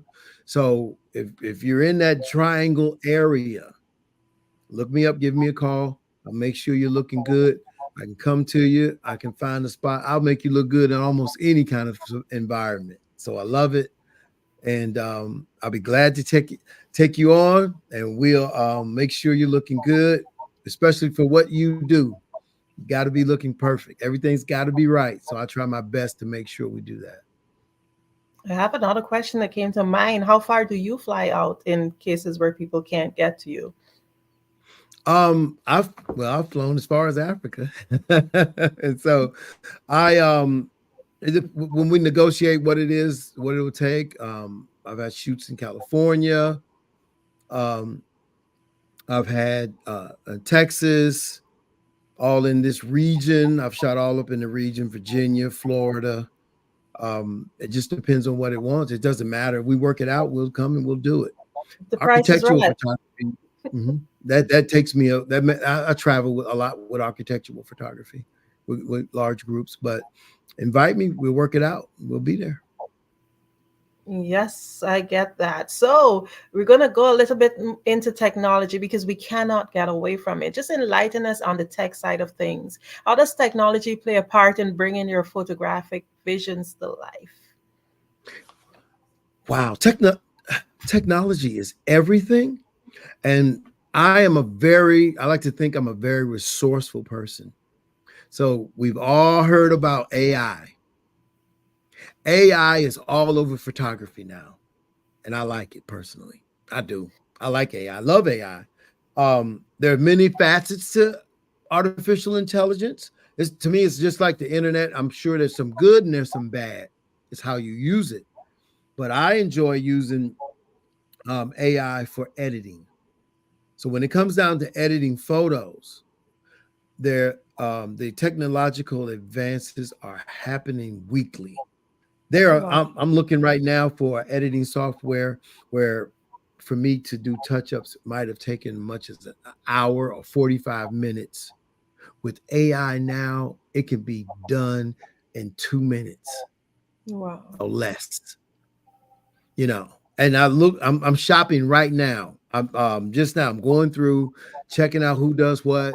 I use the internet as well. I'm all about whatever resource will help me. So I spend a lot of time on YouTube University, and I like to see other photographers who speak the language I understand, and they say, okay, I'm going to try this. Now, most of those people I listen to, I've been watching them and following them for several years. So I kind of have a virtual relationship with them. And sometimes they'll pull something up, they'll talk about it, and then they're speaking my language. And so I'll know I can take their advice when it comes to this particular software. And so, yes, technology, I will ride it as far as it'll go. I'll pay whatever I have to pay for it to make my job more efficient and effective. I believe in it. Love it. Amazing. I was a little bit skeptical about AI, but now I'm beginning to love it. And definitely I've tried working with the editing photo editors, and it was so much work just to edit one photo. So I'm happy that your job is making it easier. Mm-hmm. Yeah. We all have that thing that, yes, we all have that thing that makes us proud, that project or that series, whatever it is. Can you highlight that, maybe a specific project or series of work that makes you beam with pride, that one that stood out the most for you? The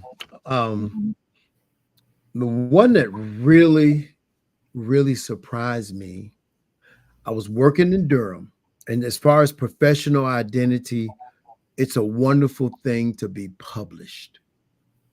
So in Durham, there's a project called Southside, on the south side of Durham, but it's the Southside Project. And it's a multifaceted type of housing. You got townhouses, you have condo style, which is like an apartment, condos, and you have single family homes. And I was hired by Reginald Johnson. He's the director of community development in Durham. And he gave me an opportunity to do some architectural photography, and I ate it up. And I must have shot that project for probably 4 to 5 months in sections. And I have a construction background, by the way. I just retired as an inspector and plans examiner. So I understand construction management. And that project made Business View magazine in 2015. And he called me up and he said, I need to talk to you. And he called me, we met and we talked, and he just smiled and he gave me a copy and he showed me the Business View magazine ad and everything. And I was like, wow. And it's a digital magazine. It just blew me away to see that. And it was about Durham. I don't know if you heard about the Raleigh-Durham area, but it's growing like crazy. And they're doing great things in Durham. Yeah, I call it Chocolate City. You have a town manager and a mayor, African-American, and a lot of city leaders and council personnel are of African-American descent, and they're doing a great job in Durham, place I call Chocolate City. I know that was really originally called for DC, but yes, that was my most memorable project. Amazing. Thank you so much for sharing that with us. So in everything that we do, there's something called balance. And I know you mentioned before, you talk about doing personal shoots, you talk about doing corporate shoots, but what's your secret on balancing both? And how do you keep it in harmony? Like, I don't know, it's kind of innate. It's something that because so let's go to the root.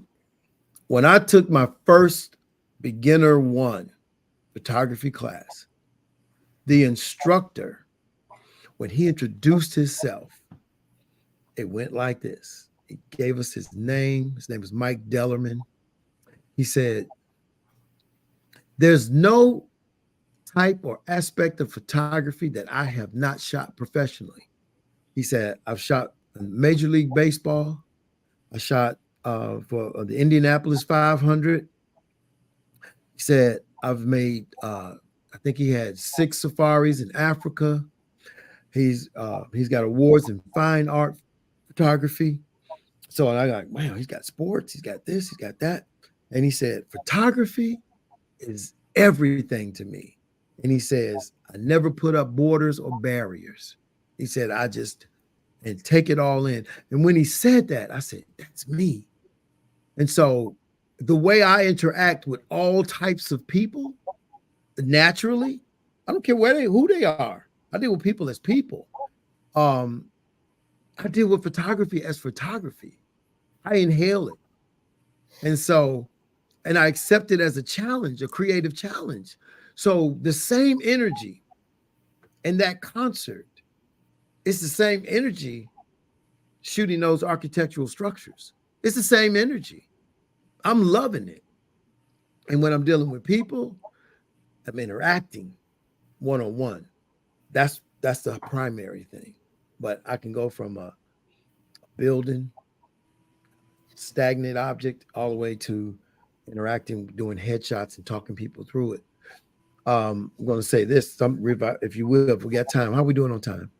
We're good. We're good. Yes. My first job was doing headshots for a real estate company. The most interesting thing about that, and you'll find out I had a lot of stories, but there was a young lady who used to come to the city. I used to work for a little town called the town of Cary. She came in and she used to bring in plats, these little plans. Let's call them plans. So I got to know her.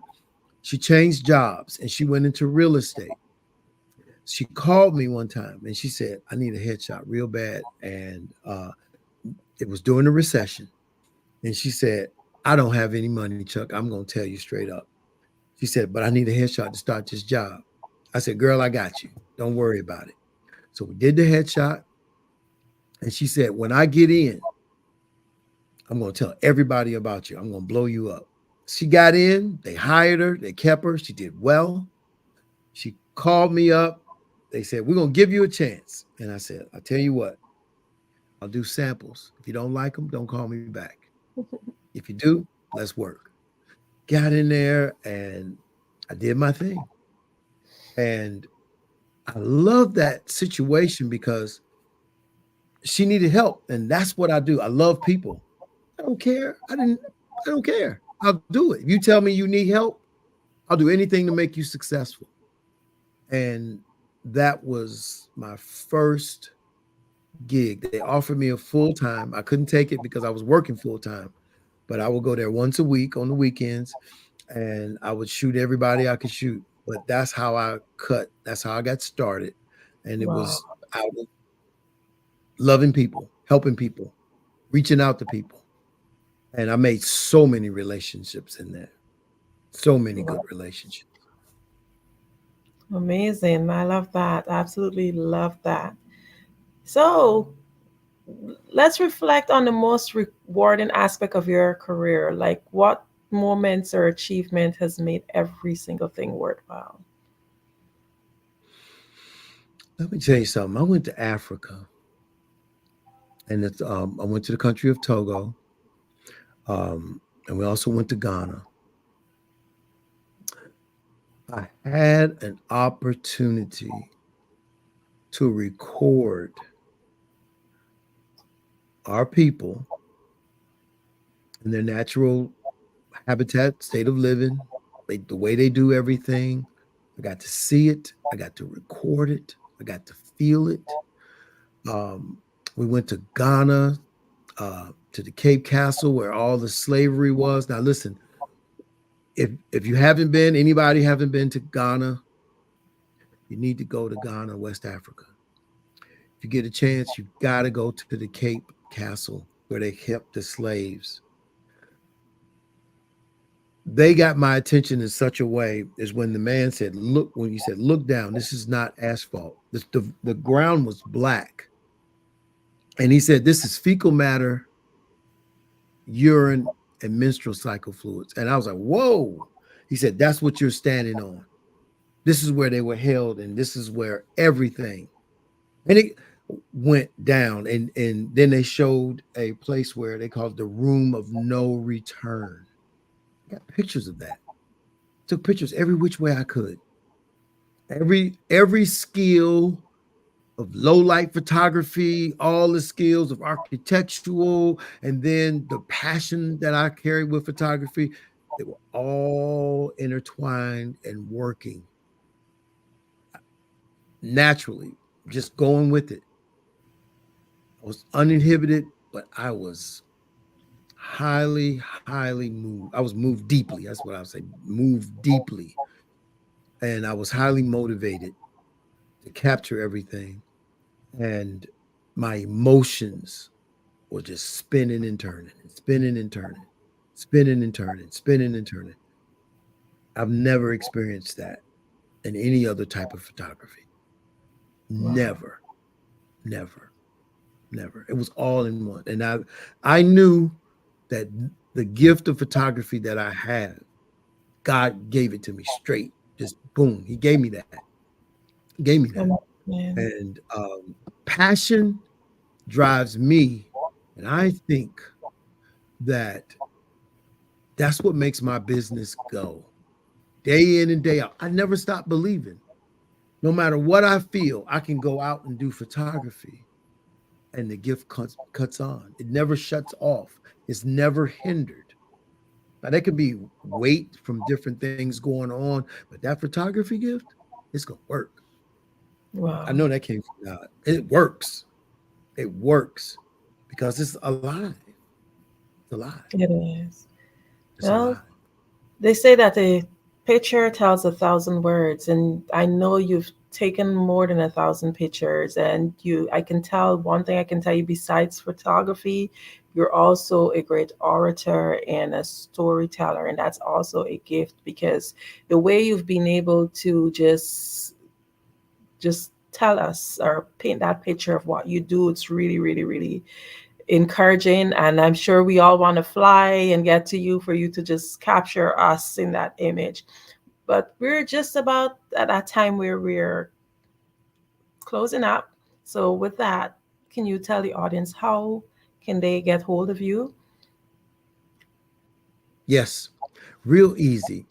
You can email me at chuckruffinphotography@gmail.com. chuckruffinphotography@gmail.com. That's real easy. My number is 919-539-5347. And come see me. Let's work something out. I'll take care of you. I think the most important thing is that you understand I am a person. If I can get there, if I got time, I will be. I do shoot a lot. I am busy. I stay busy. That's a good thing. But if we can work it out, we'll work it out to your corporations, your groups, and everything and so far. Visit my website, take a look and see what you like. All my information's on the website too. And that's at CR Photos. That's C as for Charles Ruffin, photosnow.com. crphotorsnow.com. And that's the easiest way to get in touch with me. You can email me through the website as well. Thank you so much, Chuck. And we are happy that you said yes to coming here on the Black Business Network. I am too, Andrea. Great interview. I appreciate you. I was glad to hear that you are a fellow photographer as well. Stay inspired. It's okay. You're a photographer.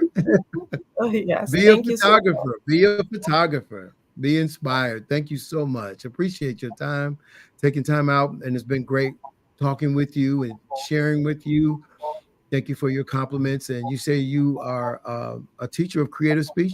Is it creative speech and writing or public speaking? Oratory, public speaking. Yes. Okay, well, I'll take your compliment all the way. That's one of my passions as well. I was in high school. I was getting straight A's in creative speech and writing, and I didn't know it. Had no idea. I just took the class. Amazing. Just took it. And they had to slap me to look. They had to slap me to shut me up. But I enjoyed it. I enjoyed the connection. I enjoyed this. Thank you. Thank you so much. Genius is common, and I'll see you on the other side. The Black Business Expo's mission is to raise funds for high school seniors going to college or K-12 entrepreneurs.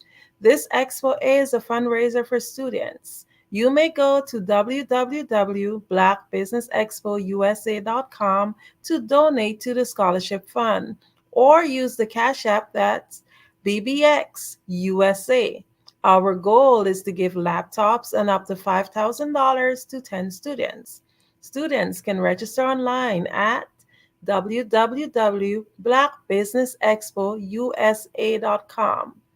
Every dollar counts, so we want to remind you to donate to the scholarship fund. We want to thank our Black Business Expo USA sponsors for May 2024. NC 100, Moody Capital Partners, Suede Soul, The Hello LLC, Lotus Riche Coaching and Company, Carolina, Virginia Minority Supplier Development Council, Step Management, Barbara H. Smith LLC, 5-Star BDM Media, Margie McLean Foundation Inc., Genius is Common, Earth Essential, Milan Chennai Global, Executive Women's Success Institute, The Quality Coaching Company, Superwoman Business Services, Creative Force Studios, Lee Entertainment, Artistic App Design, Black Business Expo USA. Genius is common, and I'll see you on the other side. Hi, I'm Barbara Smith. Genius is common. My genius is executive coaching and professional corporate training. As the master executive coach and corporate training ambassador for the Genius is Common movement, I help business owners craft their stories in such a way that you know exactly what they do, what they have, and what they bring to the table. Many times as business owners, we are asked, so what do you do for a living? And we could be crushing in our businesses, but we're not quite sure exactly what to say in a short amount of time.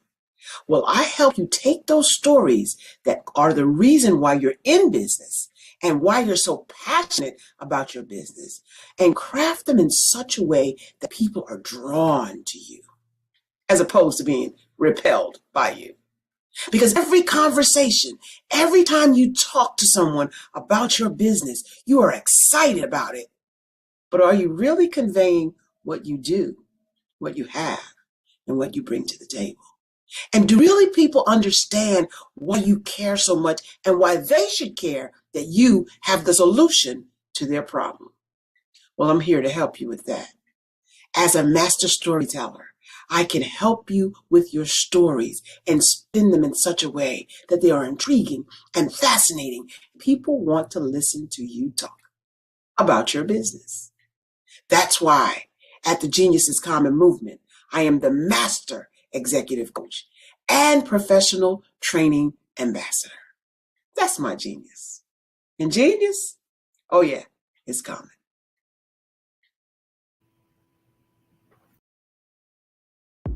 The Black Business Network and Black Business Olympics are essential platforms for Black business owners globally. They provide the tools and support you need to succeed in today's competitive marketplace.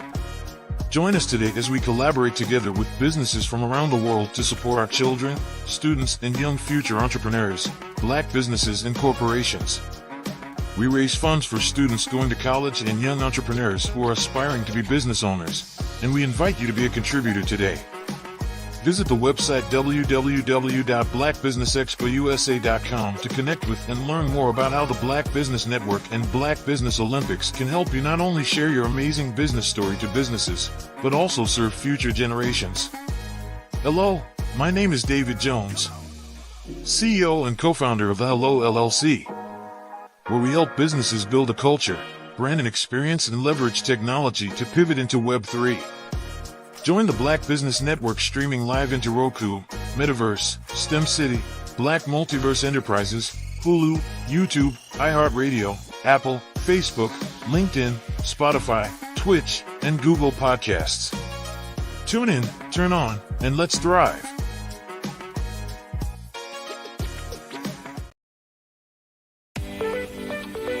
You are in the right place at the right time. The Black Business Network opens again for its Black Business Olympics, a 24/7 broadcast on business, strategies, global branding, social media marketing, finance, advertisement, and much, much more.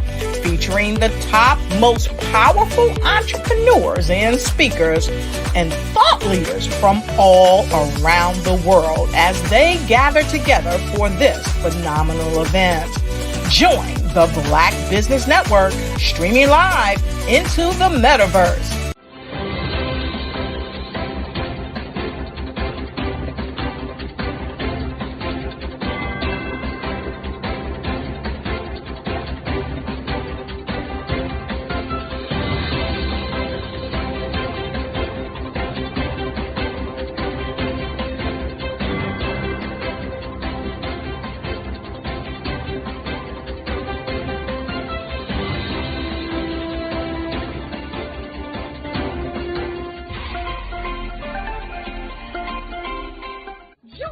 Dr. Eric Kelly III and a host of phenomenal speakers from all around the globe for this 7-day virtual event that you don't want to miss.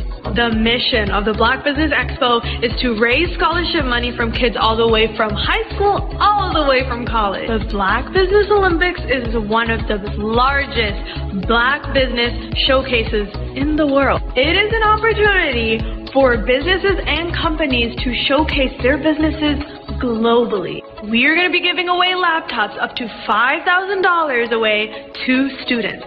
Again, I'm Olivia Appleberry, the founder of 2 Cents Finance and one of the speakers for the expo. I am so excited to see you there. For more info, go to www.blackbusinessexpousa.com or call 919-308-9090 and hope to see you there. I am Black Business. From the moment I wake until the time I sleep. Yes, I am Black Business. I am Black Business. Tell me, are you Black Business? I am Black Business. Do you support Black businesses? Listen, I support Black business because I am Black Business. Black Business Expo, one of the largest business showcases in the history of Black business in the world. The world! Sign up today at www.blackbusinessexpousa.com or call 919-308-9090. I am Black Business. I am Black Business. From the moment I wake until the time I sleep, I am Black Business. I am Black Business. Are you Black Business? I am Black Business. Do you support Black businesses? I support Black business because I am Black business. Black Business Expo, one of the largest business showcases in the history of Black America in North Carolina. Join Dr. Eric Kelly III and a host of phenomenal speakers from all around the globe for this 7-day virtual event that you don't want to miss. The mission of the Black Business Expo is to raise scholarship money from kids all the way from high school all the way from college. The Black Business Olympics is one of the largest Black business showcases in the world. It is an opportunity for businesses and companies to showcase their businesses globally. We are going to be giving away laptops up to $5,000 away to students. Again, I'm Olivia Appleberry, the founder of 2 Cents Finance and one of the speakers for the expo. I am so excited to see you there. For more info, go to www.blackbusinessexpousa.com or call 919-308-9090 and hope to see you there. I am Black business. From the moment I wake until the time I sleep. Yes, I am Black business. I am Black business. Tell me, are you Black business? Black Business Expo, one of the largest business showcases in the history of Black business in the world.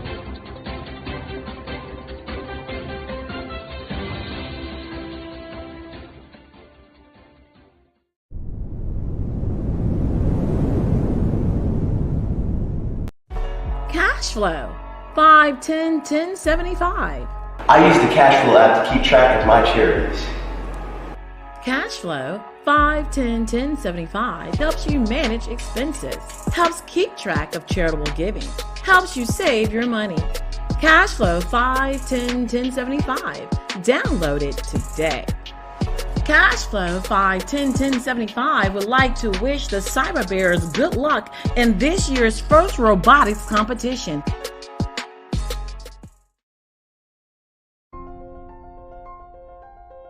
What if you could build your own city?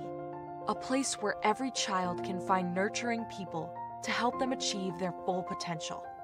A place where every adult can access job training support. Where health education is abundant. Where social justice ruled the land. A place without limitations. Welcome. You have arrived at STEM City, USA. It is what every city should be. A safe and trusted community where you find people and resources to help you become everything you are and beyond. STEM City is unlike anything you have ever experienced.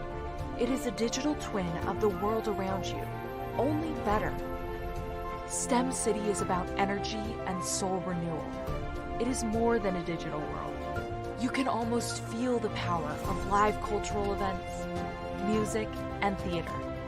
STEM City promises a better future for children with caring mentors and hands-on activities with dedicated tutors to support our youth.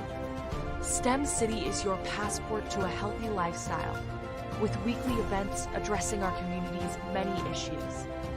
STEM City is your financial well-being with helpful information on wealth management, career advancement, job training, and so much more.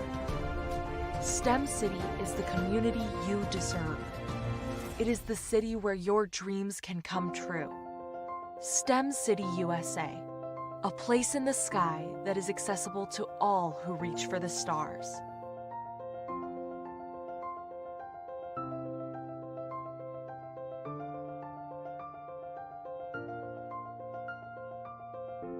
Artist to me is a creative expression of something from nothing. You know, it explodes onto the canvas, or it explodes on in my work. One of the things that I try to do more than anything is I try to just give the lines and the movements and emotions and expressions into to what I do. Art really means to me a chance to express how I feel deep down inside.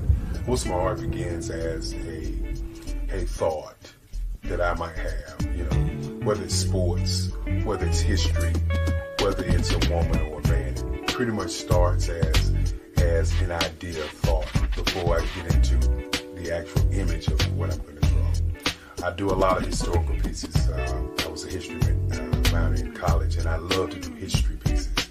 And a lot of times I'm thinking about history, and then I try to make that history impact you as you look at it. That's one of the reasons I do pictures so large.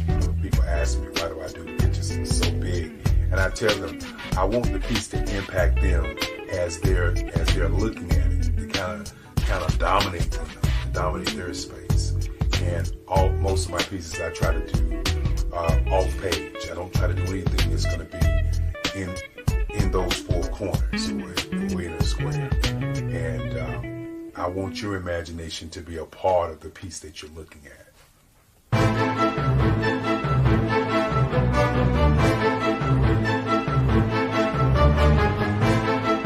Sometimes you got to hear the news from the Black perspective, and more specifically, Black publishers. And that's exactly why you have to download the HeyTie app, the largest mobile app delivering breaking news, videos, and podcasts from 200 of your favorite Black publishers. Yes, 200 Black publishers delivering news as it happens, literally all in one app. Go to HAYTI.com or download the app in the Google Play Store or Apple App Store. It's completely free, along with information that you can trust, so go check them out. Over the past few years, we've seen the growth of existing and new initiatives focused on financial inclusion, building global networks, and reducing the wealth gap in response to the idea there's not enough seats at the table.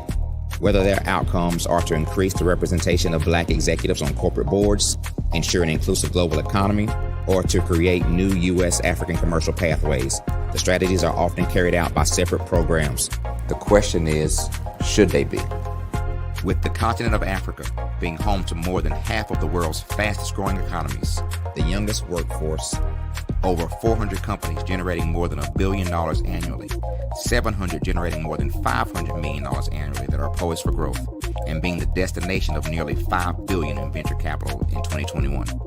Diversifying U.S. and Africa commercial engagement by building bridges between African businesses and their U.S. diaspora should begin being seen as mutually beneficial. From helping to reduce Africa's enormous capital gap to catalyzing two-way trade opportunities, the COVID-19 global pandemic hopefully has taught us that global challenges and opportunities are more interconnected than we thought. During the pandemic, African companies like Unicorn Flutterwave, insurance provider Reliance Health, ride-hailing app Yasir, and 54Gene, the continent's first bank of DNA on people of African descent, proved that when African companies have access to networks, capital, and information, they grow big, grow fast, and create solutions that are valuable to the world. This is why BDirect was created. We are the first U.S.-based but African-centric board preparedness and board search company designed to connect U.S. Black talent and corporations to African businesses. Unique and fundamental to BDirect's success is our process of helping board candidates adapt their experience and networks to an African context before they're connected to high-growth companies that are looking to locally and globally scale. From our focus groups with African business execs and government leaders, we don't ignore the sentiment that business is easy, but people are hard. Having a pool of board candidates with hard-to-access networks and extensive experience across the business life cycle, including successfully raising capital, is table stakes for an initiative like this. So yes, we have that. But corporate or entrepreneurial success in the U.S. does not guarantee success in Africa. Developed alongside industry partners on the continent, our training program, BDirect Prep, is designed to transpose their experience to create cultural comfort, understanding, and a commitment to helping businesses in Africa scale. Our board governance sessions are African, continental, and country-specific, integrated with cultural awareness and dexterity training, masterclasses led by African industry execs, and mentoring and coaching from African continental-based facilitators. But even more unique to BDirect Prep, we cap off our training program with an immersion trip to help candidates that have not been to Africa before see and feel Africa's complexity and opportunity from African soil. We all know traditional network-based board placement has historically left a lot of us out of ever really being in the paid board pipeline. Our strategy supports the work of many great organizations that are successfully filling seats at U.S. board tables by creating more tables for those that are still left on the sideline. It's time to start seeing the role and value of U.S. Black talent and businesses on the continent of Africa differently. Old perceptions and habits limit economic inclusion. Let's transition Black talent and the African businesses they will support from the periphery of the global economy to its core. Living in a global lockdown, we all know now how fast local and global economies can change, and see the value of having businesses that hire, strengthen local value chains, and even grow globally. Status quo in any form holds back progress. We must democratize U.S.-Africa commercial engagement by socially and economically connecting cultures that have long been disconnected. It's time for Africa's U.S. diaspora to redefine their global value by helping African businesses scale continentally and globally.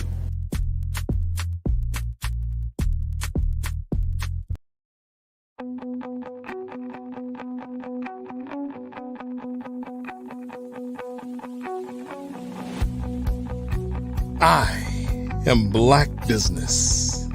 From the moment I wake until the time I sleep. Yes, I am Black business. I am Black business.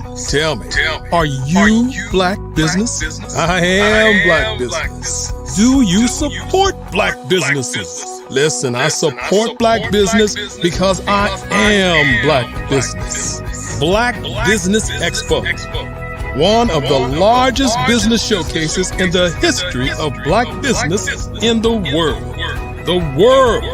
Sign up today at www.blackbusinessexpousa.com or call 919-308-9090. I am Black business.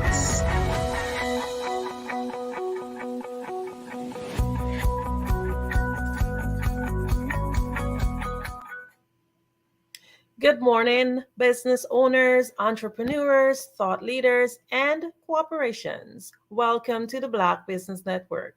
My name is Andrea Adams, and I'm your business moderator for this morning on the Black Business Network. The Black Business Network is a 24-hour business network showcasing Black businesses, business owners, entrepreneurs, and thought leaders worldwide.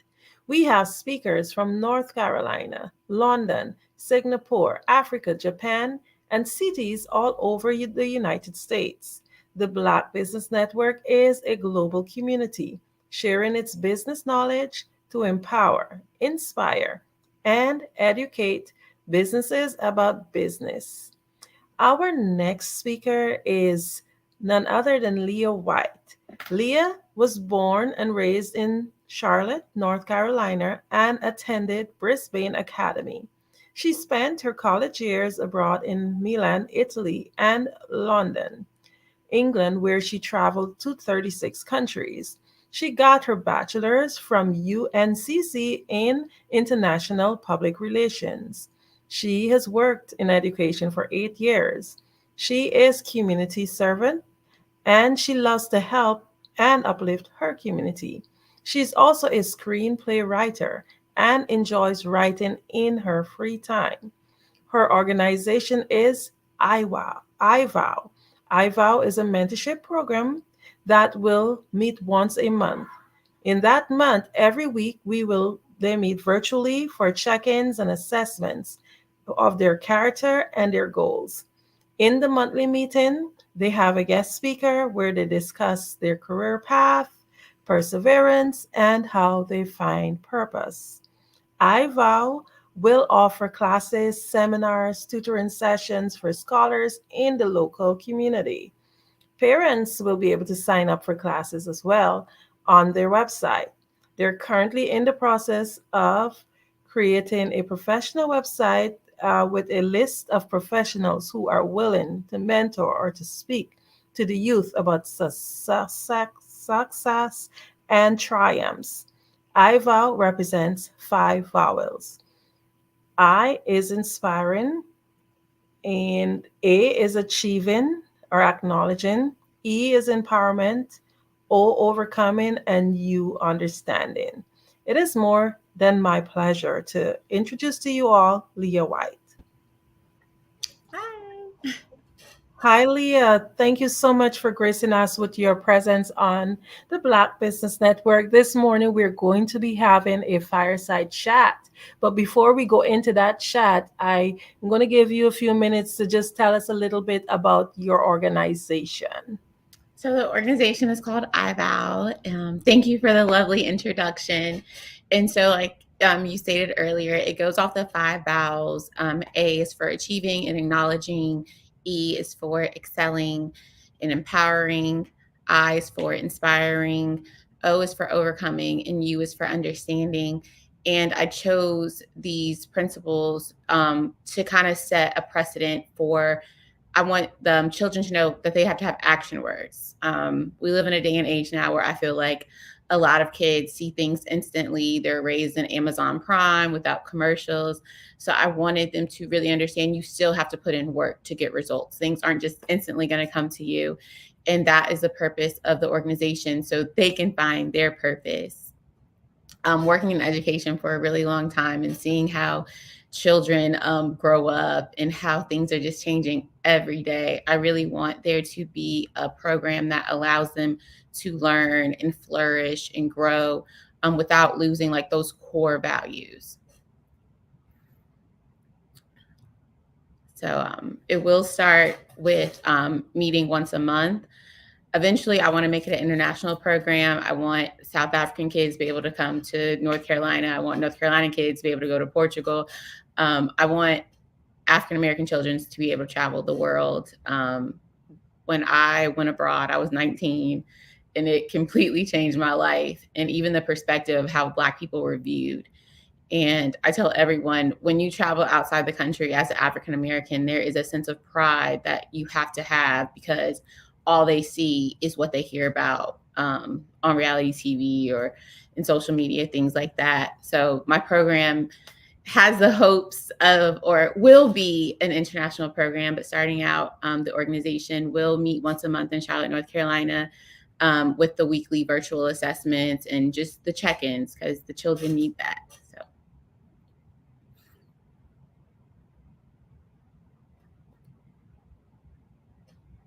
Are you still there?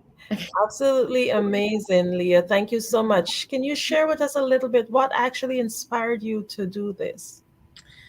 I have a lot of inspirations. The African proverb, it takes a village. So from when I was 2 years old, my great-grandmother would tell me about her time living in the 20s, to my grandmother telling me about her time surviving through the 1960s. My family has poured so much into me. My mother is the founder of Brisbane Academy, which has had over 40 years of a tutoring center and 32 years as a school. And I will say, I think those were the biggest influences in my life and what inspired me. There's just so many people. My parents have instilled in me to have a work ethic. Like I said earlier, a lot of children don't understand now, like, the motivation it takes to keep going. Everything's just given to them right now. So I think having that work ethic, my parents showing me, like, you have to get up, you have to create your day, you have to know what you want and then go get it. But I think I'm trying to figure out who else inspires me. Nipsey Hussle, he's a community leader, a rapper, rest in peace. He was a huge inspiration in starting this program, because he was someone who I looked at who could have restarted the Black Panther Party. He was very involved in his community. He gave back to his community. And I believe that that is what it's going to take. It's going to take educating these children and showing them what it takes so we can have generational wealth. And then the Black Panther Party, Fred Hampton, Bobby Seale, Huey P. Newton, those were also very big inspirations in my life. So. Amazing, Leah. You are doing tremendous thing at quite a young age. Can you share with us the meaning behind I Vow? What's the meaning behind the organization's name? Yeah, so but it goes back to those 5 vowels. The A being the achieving and acknowledgement, and the E being for excelling and empowering. And I think, like I said, I wanted to make them action words so the youth can know that they have to do something. I think the biggest obstacle that we have to face as a generation is being complacent. And I think the generation after me, that's kind of where they're at. They're just kind of going about their lives. And we have to kind of get back to that entrepreneurship and unity and community and supporting each other. So I think that was the most important part of having those, choosing those vows, is making sure they were action words. Amazing. So I vow is actually something that's pretty personal. And as we all know, a vow is a promise. So can you just break down to us how a youth or a young person wanted to be involved in it? What are they promising? Can you just shed light on that for us? Yeah. So yeah, it is a double name, I guess, because it stands for that 5 vows, but also vowing to yourself. So making that promise to yourself that you want to be a better person. The oldest saying in the book is you can lead a horse to drink. You can lead a horse to water, but you can't make them drink. So I vow is letting the children know I'm here to help you. I want to give you these resources. I want to have you to have access to as many professionals as possible so you can have a mentor, so you can be whatever you want to be when you grow up. But you have to promise yourself that you're going to give 100%, that this is something that you want for yourself. This is not something that your mom signed you up for and you have to go to get $5 or I don't know how much allowance is now, but I want young people to want to be in this program, to want to be better for themselves, to want to grow and flourish. And I feel like that's where the name I Vow came from, like vowing and making that promise to yourself. Because you can't force a young person to do anything they don't want to do.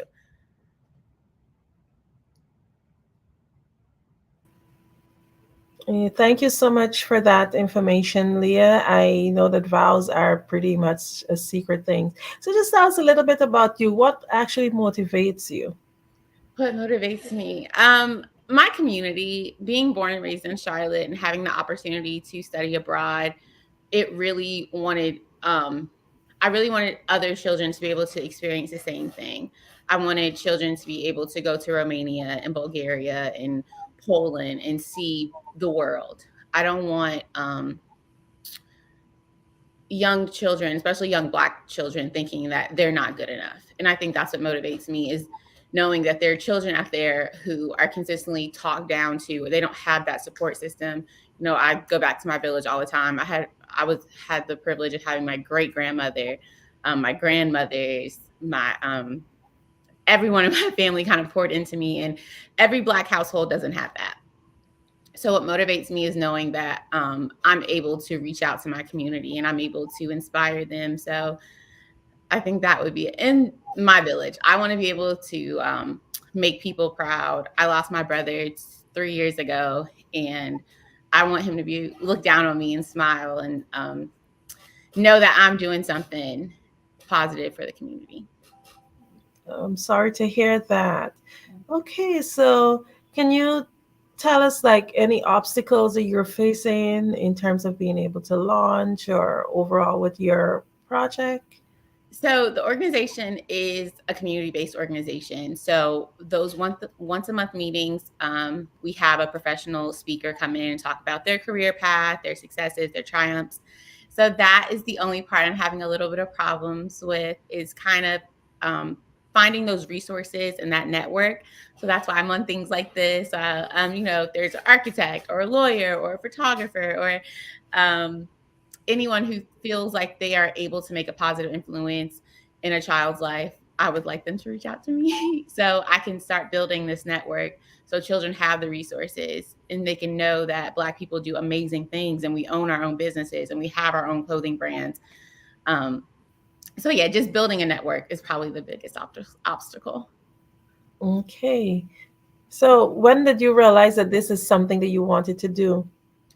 Probably when I was abroad, as a young teen or older teen, young adult, and seeing that there was not a lot of Black people who traveled, or when they saw me, they looked at me like I was Beyonce. It was, they were just so shocked to see a person of color so far away from the United States. And originally they thought I was African. So like I said, there's a sense of pride that I take in being African American because there's not a lot of us to represent the rest of the world.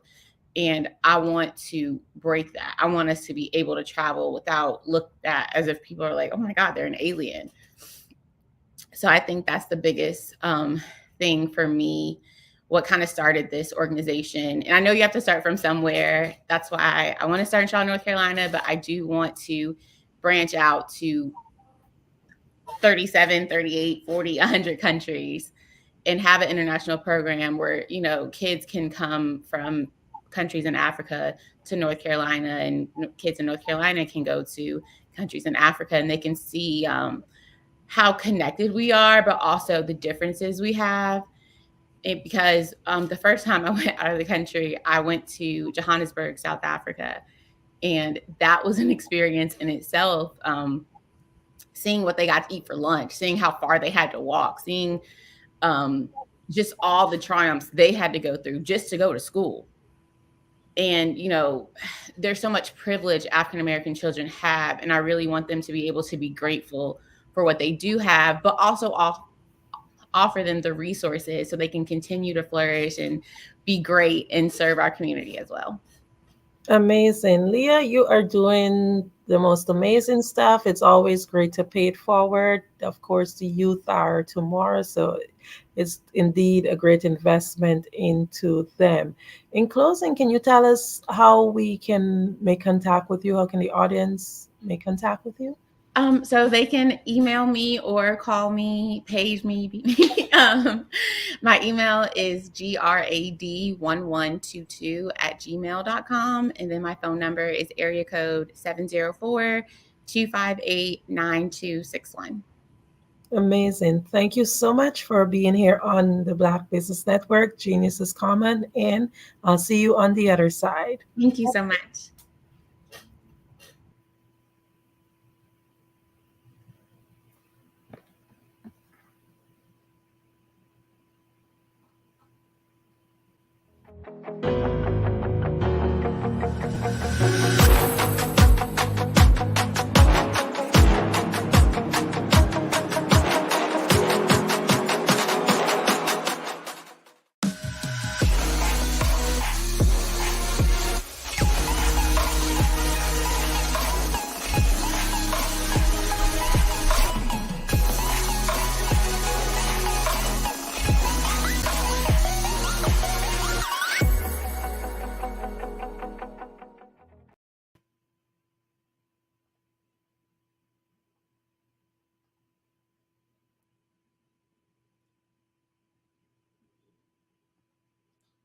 Okay, I am so proud to introduce to you our next speaker on this hour. It's none other than Darius A. Stanton. He has over 30 years experience as an executive leader in the private and public sectors. After speaking publicly his entire career, Stanton has decided to step into his natural gift as a motivational speaker full-time in 2024. He currently serves as CEO of the Stanton Group, Inc., a management and human development firm. He also was a leader in the information tech sector as the CNO, Chief Networking Officer for IESI, a secure IT firm. Stanton holds the role of senior consultant of the Clean Green Tour International Green Educational Company. And prior to his work in the private nonprofit section, Stanton held a post as Vice President of Operations at Boys and Girls Club of America's Greater Washington and Metro Baltimore affiliates. As a husband, father of 3 children, his family is very active in the Baltimore, Washington community, and Darius philanthropy placed him as the founding board president of Motiso, a woman-owned business development nonprofit. He serves as the immediate past chair of the Maryland Black Caucus Foundation, and he currently holds the position of founding board president of the New Village Academy Charter High School. Stanton graduated with a master's degree in Human Services Administration from the Lincoln University and is also a newly appointed commissioner of the state of Maryland. It is my pleasure to introduce to you and to welcome to the Black Business Network, Darius A. Stanton. Peace and love, Andrea. Thank you so much for that beautiful introduction. I have enjoyed you so much this morning. Peace and love. Thank you so much, and thank you for being on the Black Business Network. Genius is common, and I'll see you on the other side. Oh, that's wonderful. Thank you. I look forward to seeing you soon. I am so excited to be here with you all this morning. I want to thank the Black Business Network Expo for the work that they're doing, and this Black Business Olympics that is making sure that Black people all over the world understand the importance of doing Black business together. I am very excited about recently returning from the motherland itself, the Gambia in West Africa, along with Morocco in Casablanca, also Marrakesh, and just the experiences of being around Black people, doing business with Black people. One of the things that I realized in this most recent experience, traveling back to Africa, where our company, the Stanton Group, marketing, strategic marketing, consulting, and human development firm, worked on was really creating relationships with people who are doing business in Africa, in particularly in the Gambia, where they're working to create products that are made in Gambia that travel around the world. Often what happens in the continent of Africa is people come in, they get the resources, they take them out, and then they sell them back to the people that they took the resources from. And so we're working to help create dynamics where people who are doing phenomenal work, young brothers created planted 5,000 coconut trees right in on the beach in Banjul in Gambia. Also 100 women working on a farm, doing their own growing and farming and selling to the market, farm to table. And last but not least, a community organization that developed a nursery school, a clinic, a social entrepreneurship, social capital sewing program, and last but not least, an adult basic education program that happens at night, doing phenomenal work. So I really want to make sure that we support the work made in Gambia, and also my dynamic mom, Queen Ayasudube, who is in the Gambia doing phenomenal work as well. And so I really want to take this opportunity to talk to you briefly about the win-win-win. And the win-win-win is being brought to you by myself, Darius A. Stanton, a speaker, motivational speaker, trainer, broadcaster, and coach, working to produce content and systems to help people live healthier and happier lives. So we want to make sure that we energize your audiences. We want to make sure we train your staff and your organizations to get to the next level in leadership, in how to take care of self, how to become a better producer of content, a producer of whatever it is that your company does. And last but not least, to make sure that we're able to market and broadcast the good work and the good things that you're doing. And so let me tell you a quick story about how I got to the place of being a winner by using the win-win-win model. That's winning with love for self, winning with the love of Black business, and winning with a Black legacy. My grandmother was a beautician who had a beauty salon in the basement of our home growing up. And so growing up, I was around her every day and her customers, which primarily were seniors. And the seniors would come in and I'd escort them from the cab. I'd open the door, help them down the steps in some cases. And they were so pleasant and bubbly. But one of the things that I learned, because my family prides us on using our manners, was how valuable customer service was. And I had basically started with just using your manners. So being in my grandmother's basement every day, answering the telephone, calling the cabs, going to the store, and then the ladies, saying, "Here, did you get a tip for doing such a good job, honey?" And then the other young lady would say, "She only gave you $2. Here, take $5. She's cheap." So I learned that good customer service pays, right? And the basis to good customer service was what? How you treat people, just using your manners. In addition to that, from learning from my grandmother and being in the basement and her business acumen and how to treat people, I also learned from my grandfather the basic elements of work ethic. And so I had a 1-2 punch with grandma and granddaddy. Granddaddy would talk to me about showing up early, staying late, when everybody else is talking and kind of getting into things that you don't have to get into on the job. That's not about the job. You stay focused on the work. He also talked about making sure that when you got in a task, you finish the task, complete the task, go overboard if you can. But he also made sure that whenever it comes to dealing with your supervisor or anybody else, you treat everybody with the same level of respect. And don't let people talk to you any kind of way. Make sure you maintain your integrity, which includes the boss. So when people are laughing at the supervisor, when people are laughing and joking about things that aren't funny, don't laugh. Don't participate.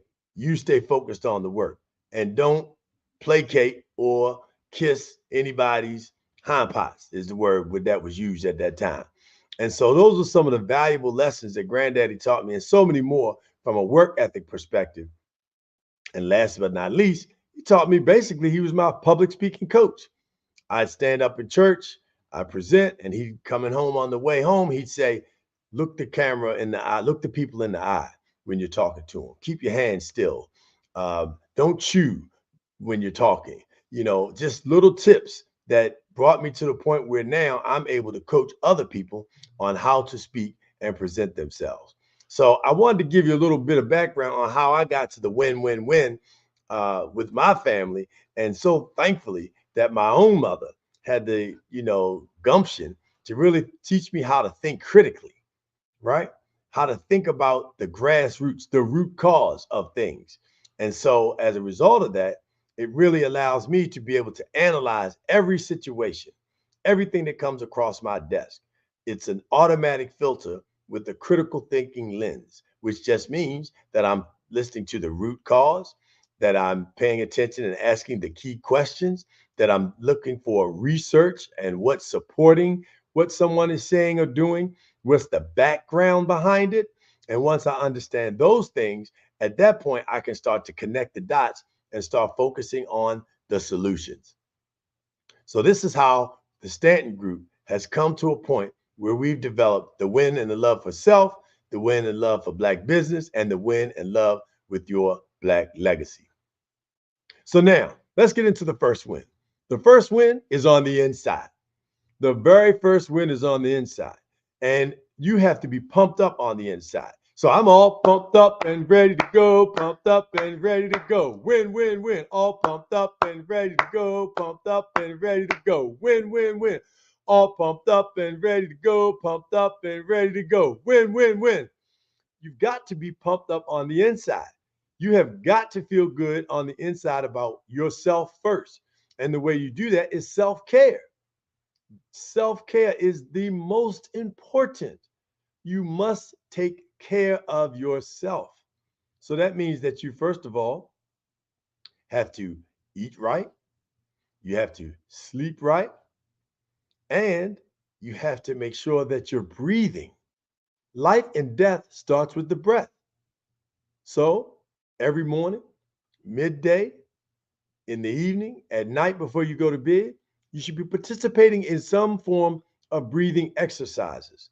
And there are a number of breathing exercises out there that will help you, and that those breathing exercises help you remain calm. As a business owner, you've got to remain calm during the challenges and the different things that come your way. Your staff is looking at you, your partners are looking at you, your clients are looking at you to see how you're going to respond, or if you're able to take the lead because you are calm. And one of the ways to be able to be calm and maintain your demeanor in whatever the situation is by maintaining your breath. So make sure that you work to create some time where you focus on the breath and breathing. The next is you must be drinking water. The body is 75% water. The brain is 85% water. So if you're taking in the appropriate amount of water, then you're balancing your body, you're putting the water needed in the L4, L5 has a well in the L5 that supports the back. But if you don't have the appropriate amount of water, which is what about half the body weight in ounces, then your back is going to hurt. You're not focused. It's neurological, right? But if you are, your body's hydrated, your brain is hydrated. So that means your optimal level of functionality is working towards getting into the right place. So get up, drink yourself a warm glass of water, follow that with a glass of water and lime, which alkalines the body, shocks the liver and kidney with a big alkalinic charge, and gets you ready for your day. You must pray. You must make sure that you are connected with your spirit. You must connect with your inner being, the universe. Whatever you believe in it with 180 degrees, 360 degrees, 100%, all the way around. Make sure that whatever it is you believe in, whatever your spiritual higher power is, connect with it. Know that it starts with you. So maintain that daily routine. And last but not least, make sure that you're eating properly, because you're feeding your business by how you eat. Because if you're eating foods that are charging you, that are filling your body with alkaline foods and nutrients and minerals, the body has 102 nutrients that it needs. You have the ability, just through sea moss, through moringa seed, through Gata-cola seed, those things, black seed oil, they provide you with roughly 90 elements of what it is that you need in the body. So when you're putting those things in the body, your body now is giving you the energy and your brain to really solve the challenges or create opportunities and be creative in whatever field or endeavor your business is in. I want to share this with you, and then we're going to move on to the next win. Intermittent fasting, so important. Fasting, it gives the body an opportunity to focus on the work. It empowers the brain. It detoxifies the body. It recharges the body. But also, the most strenuous exercise that the human body goes through is digesting food. And so if we're focused on food, especially foods that are eating us and not feeding us, then our body and our brains are not working at an optimal level. And in order to be a winner, you've got to be able to work at an optimal level. So that first win is to win inside, win at home and your family by training your entire family to live in that manner that I just spoke about. Now let's go on to the second win. How do you win as a Black business? First, start with the why. Why am I in this business? What is our purpose? What are we doing in our community? What are we doing in our business sector that is going to help and grow other Black businesses? What is our plan? What are we focused on? How do we want to model ourselves? Who do we want to model ourselves after? Who are the people in the business arena that we can partner with that are already doing what we're doing and better? What models have been successful? What models have been unsuccessful? What research are you doing to make sure that you have the latest technology, that you have the latest energy efficiencies, that we live in an industry now where we've got to be thinking green all the time? Do we have the best talent and skill at the table? You attract that by understanding your why, because when you're hiring people, they're interviewing you as well. And they want to feel the energy. They want a positive environment. They want a place where people are supportive and encouraging. They want a place where they have the resources to do their jobs and the freedom to be able to think and contribute and not just be told what to do, told what to say, and kind of acting like a drone being followed or following just some messages. You want to give people the opportunity to use their intellect. And so as a result of that, please focus on the why, focus on your purpose, and then start to do the research on people that are doing what it is that you're doing, people who've done it better, the ones who haven't been successful, and what it is that we can do to make sure that our business goes to the next level. And remember this, how you treat people is so critical. And the first people that you want to focus on are your own associates, your team. Treat your team the very best so that their mindset is to treat people good. Don't you feel good when you go to a business and the bathrooms are clean? Don't you feel good when you go to a business and people speak to you and give you a smile? Even if it's on the phone, you can tell whether someone's smiling and courteous versus people who just are being very abrupt. Their facial expression or tone has no real jovial, or the words that they're using, they're barely speaking. It doesn't make you really want to share your resources or do business with them. And so make sure that you're creating an environment that supports those very things so that it becomes the system. The way we do things here in our Black business is with a smile, solution-oriented, focused on our why. I told you about our why. We're here to train, motivate, broadcast and market, coach and produce content and systems to help people live healthier and happier lives. So make sure that your Black business is focused on the why. And also make sure that you're creating a dynamic where people can be successful within the business. Your associates see themselves growing as the company grows. Then that means they're going to work that much harder for your clients. And that means your clients are going to want to do continued business with you and also share the work that you're doing with their partners so you can do business with them as well. And our last and final win,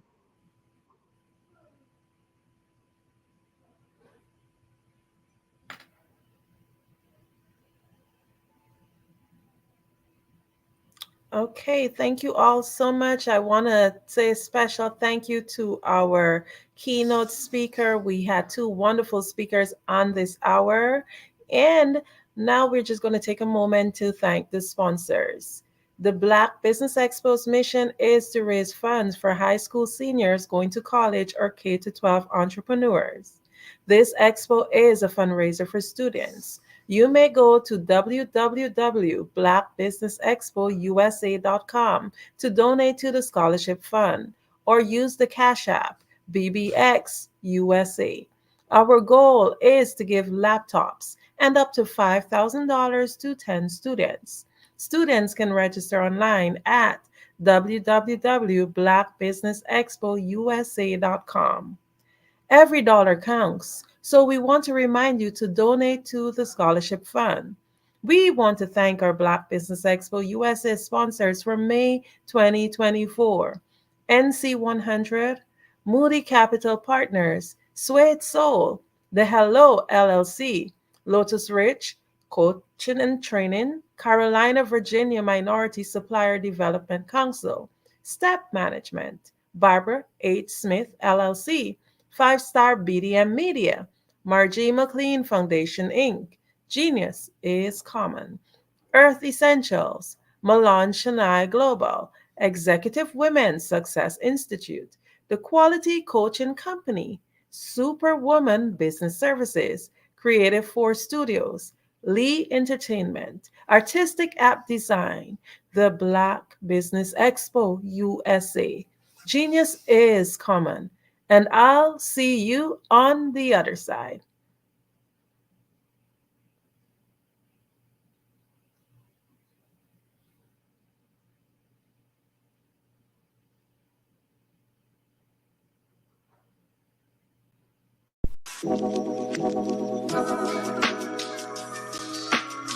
The African company and the African CEO is making a conscious decision to bring on someone external to the continent versus bringing on someone who is from Ghana or Kenya or South Africa. And so the skill sets of the people that we take through our executive leadership training program and ultimately on the placement, obviously have to be extremely high caliber. So what we look for are corporate executives at the vice president to C-suite level, as well as Black entrepreneurs. When we look at the Black corporate executives, we're looking for some very specific skill sets, whether that be around supply chain, sales and marketing, engineering, product development. We want our folks to be able to add immediate value to the corporate board, right? And the other thing is, even if they don't necessarily have specific industry experience, they're bringing a diversity of thought.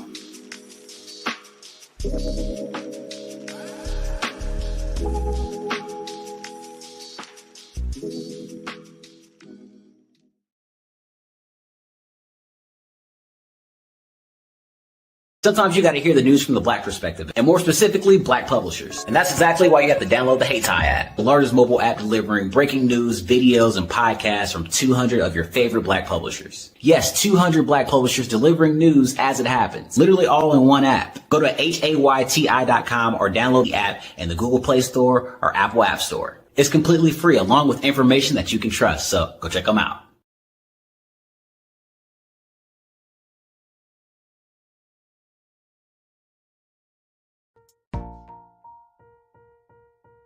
Have you ever seen a parent stressed out and needed a stress reliever with their child?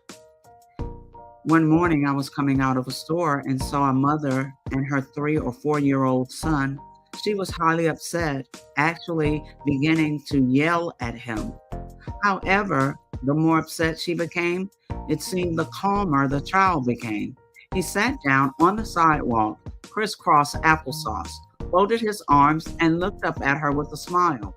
You see, the angrier she became, the calmer he became, because he had the control of the situation. Hi, I'm Frizelma Lynn. I am the CEO and founder of Frizelma Teaching Parents, LLC. I'm a retired teacher, school district administrator, an author, speaker, and I am the Parenting 911 coach. My mission is to rescue families by equipping parents with proven, effective, and practical strategies to enhance their parenting skills. Many times we as a society expect parents to teach, train, and raise their children without providing the necessary tools they need to accomplish this. However, parenting issues cannot be resolved without intervention. Therefore, Frizelma Teaching Parents has provided coaching programs, digital courses, and live webinar trainings to provide step-by-step research-based parenting strategies, even for parents. The Black Business Expo's mission is to raise funds for high school seniors going to college or K-12 entrepreneurs. This expo is a fundraiser for students. Please, you may go to www.blackbusinessexpousa.com to donate to the scholarship fund or use the Cash App at $BBXUSA. Our goal is to give laptops and up to $5,000 to 10 students. Students can register online at www.blackbusinessexpousa.com. Every dollar counts. Please donate to the Black Business Expo USA Scholarship Fund.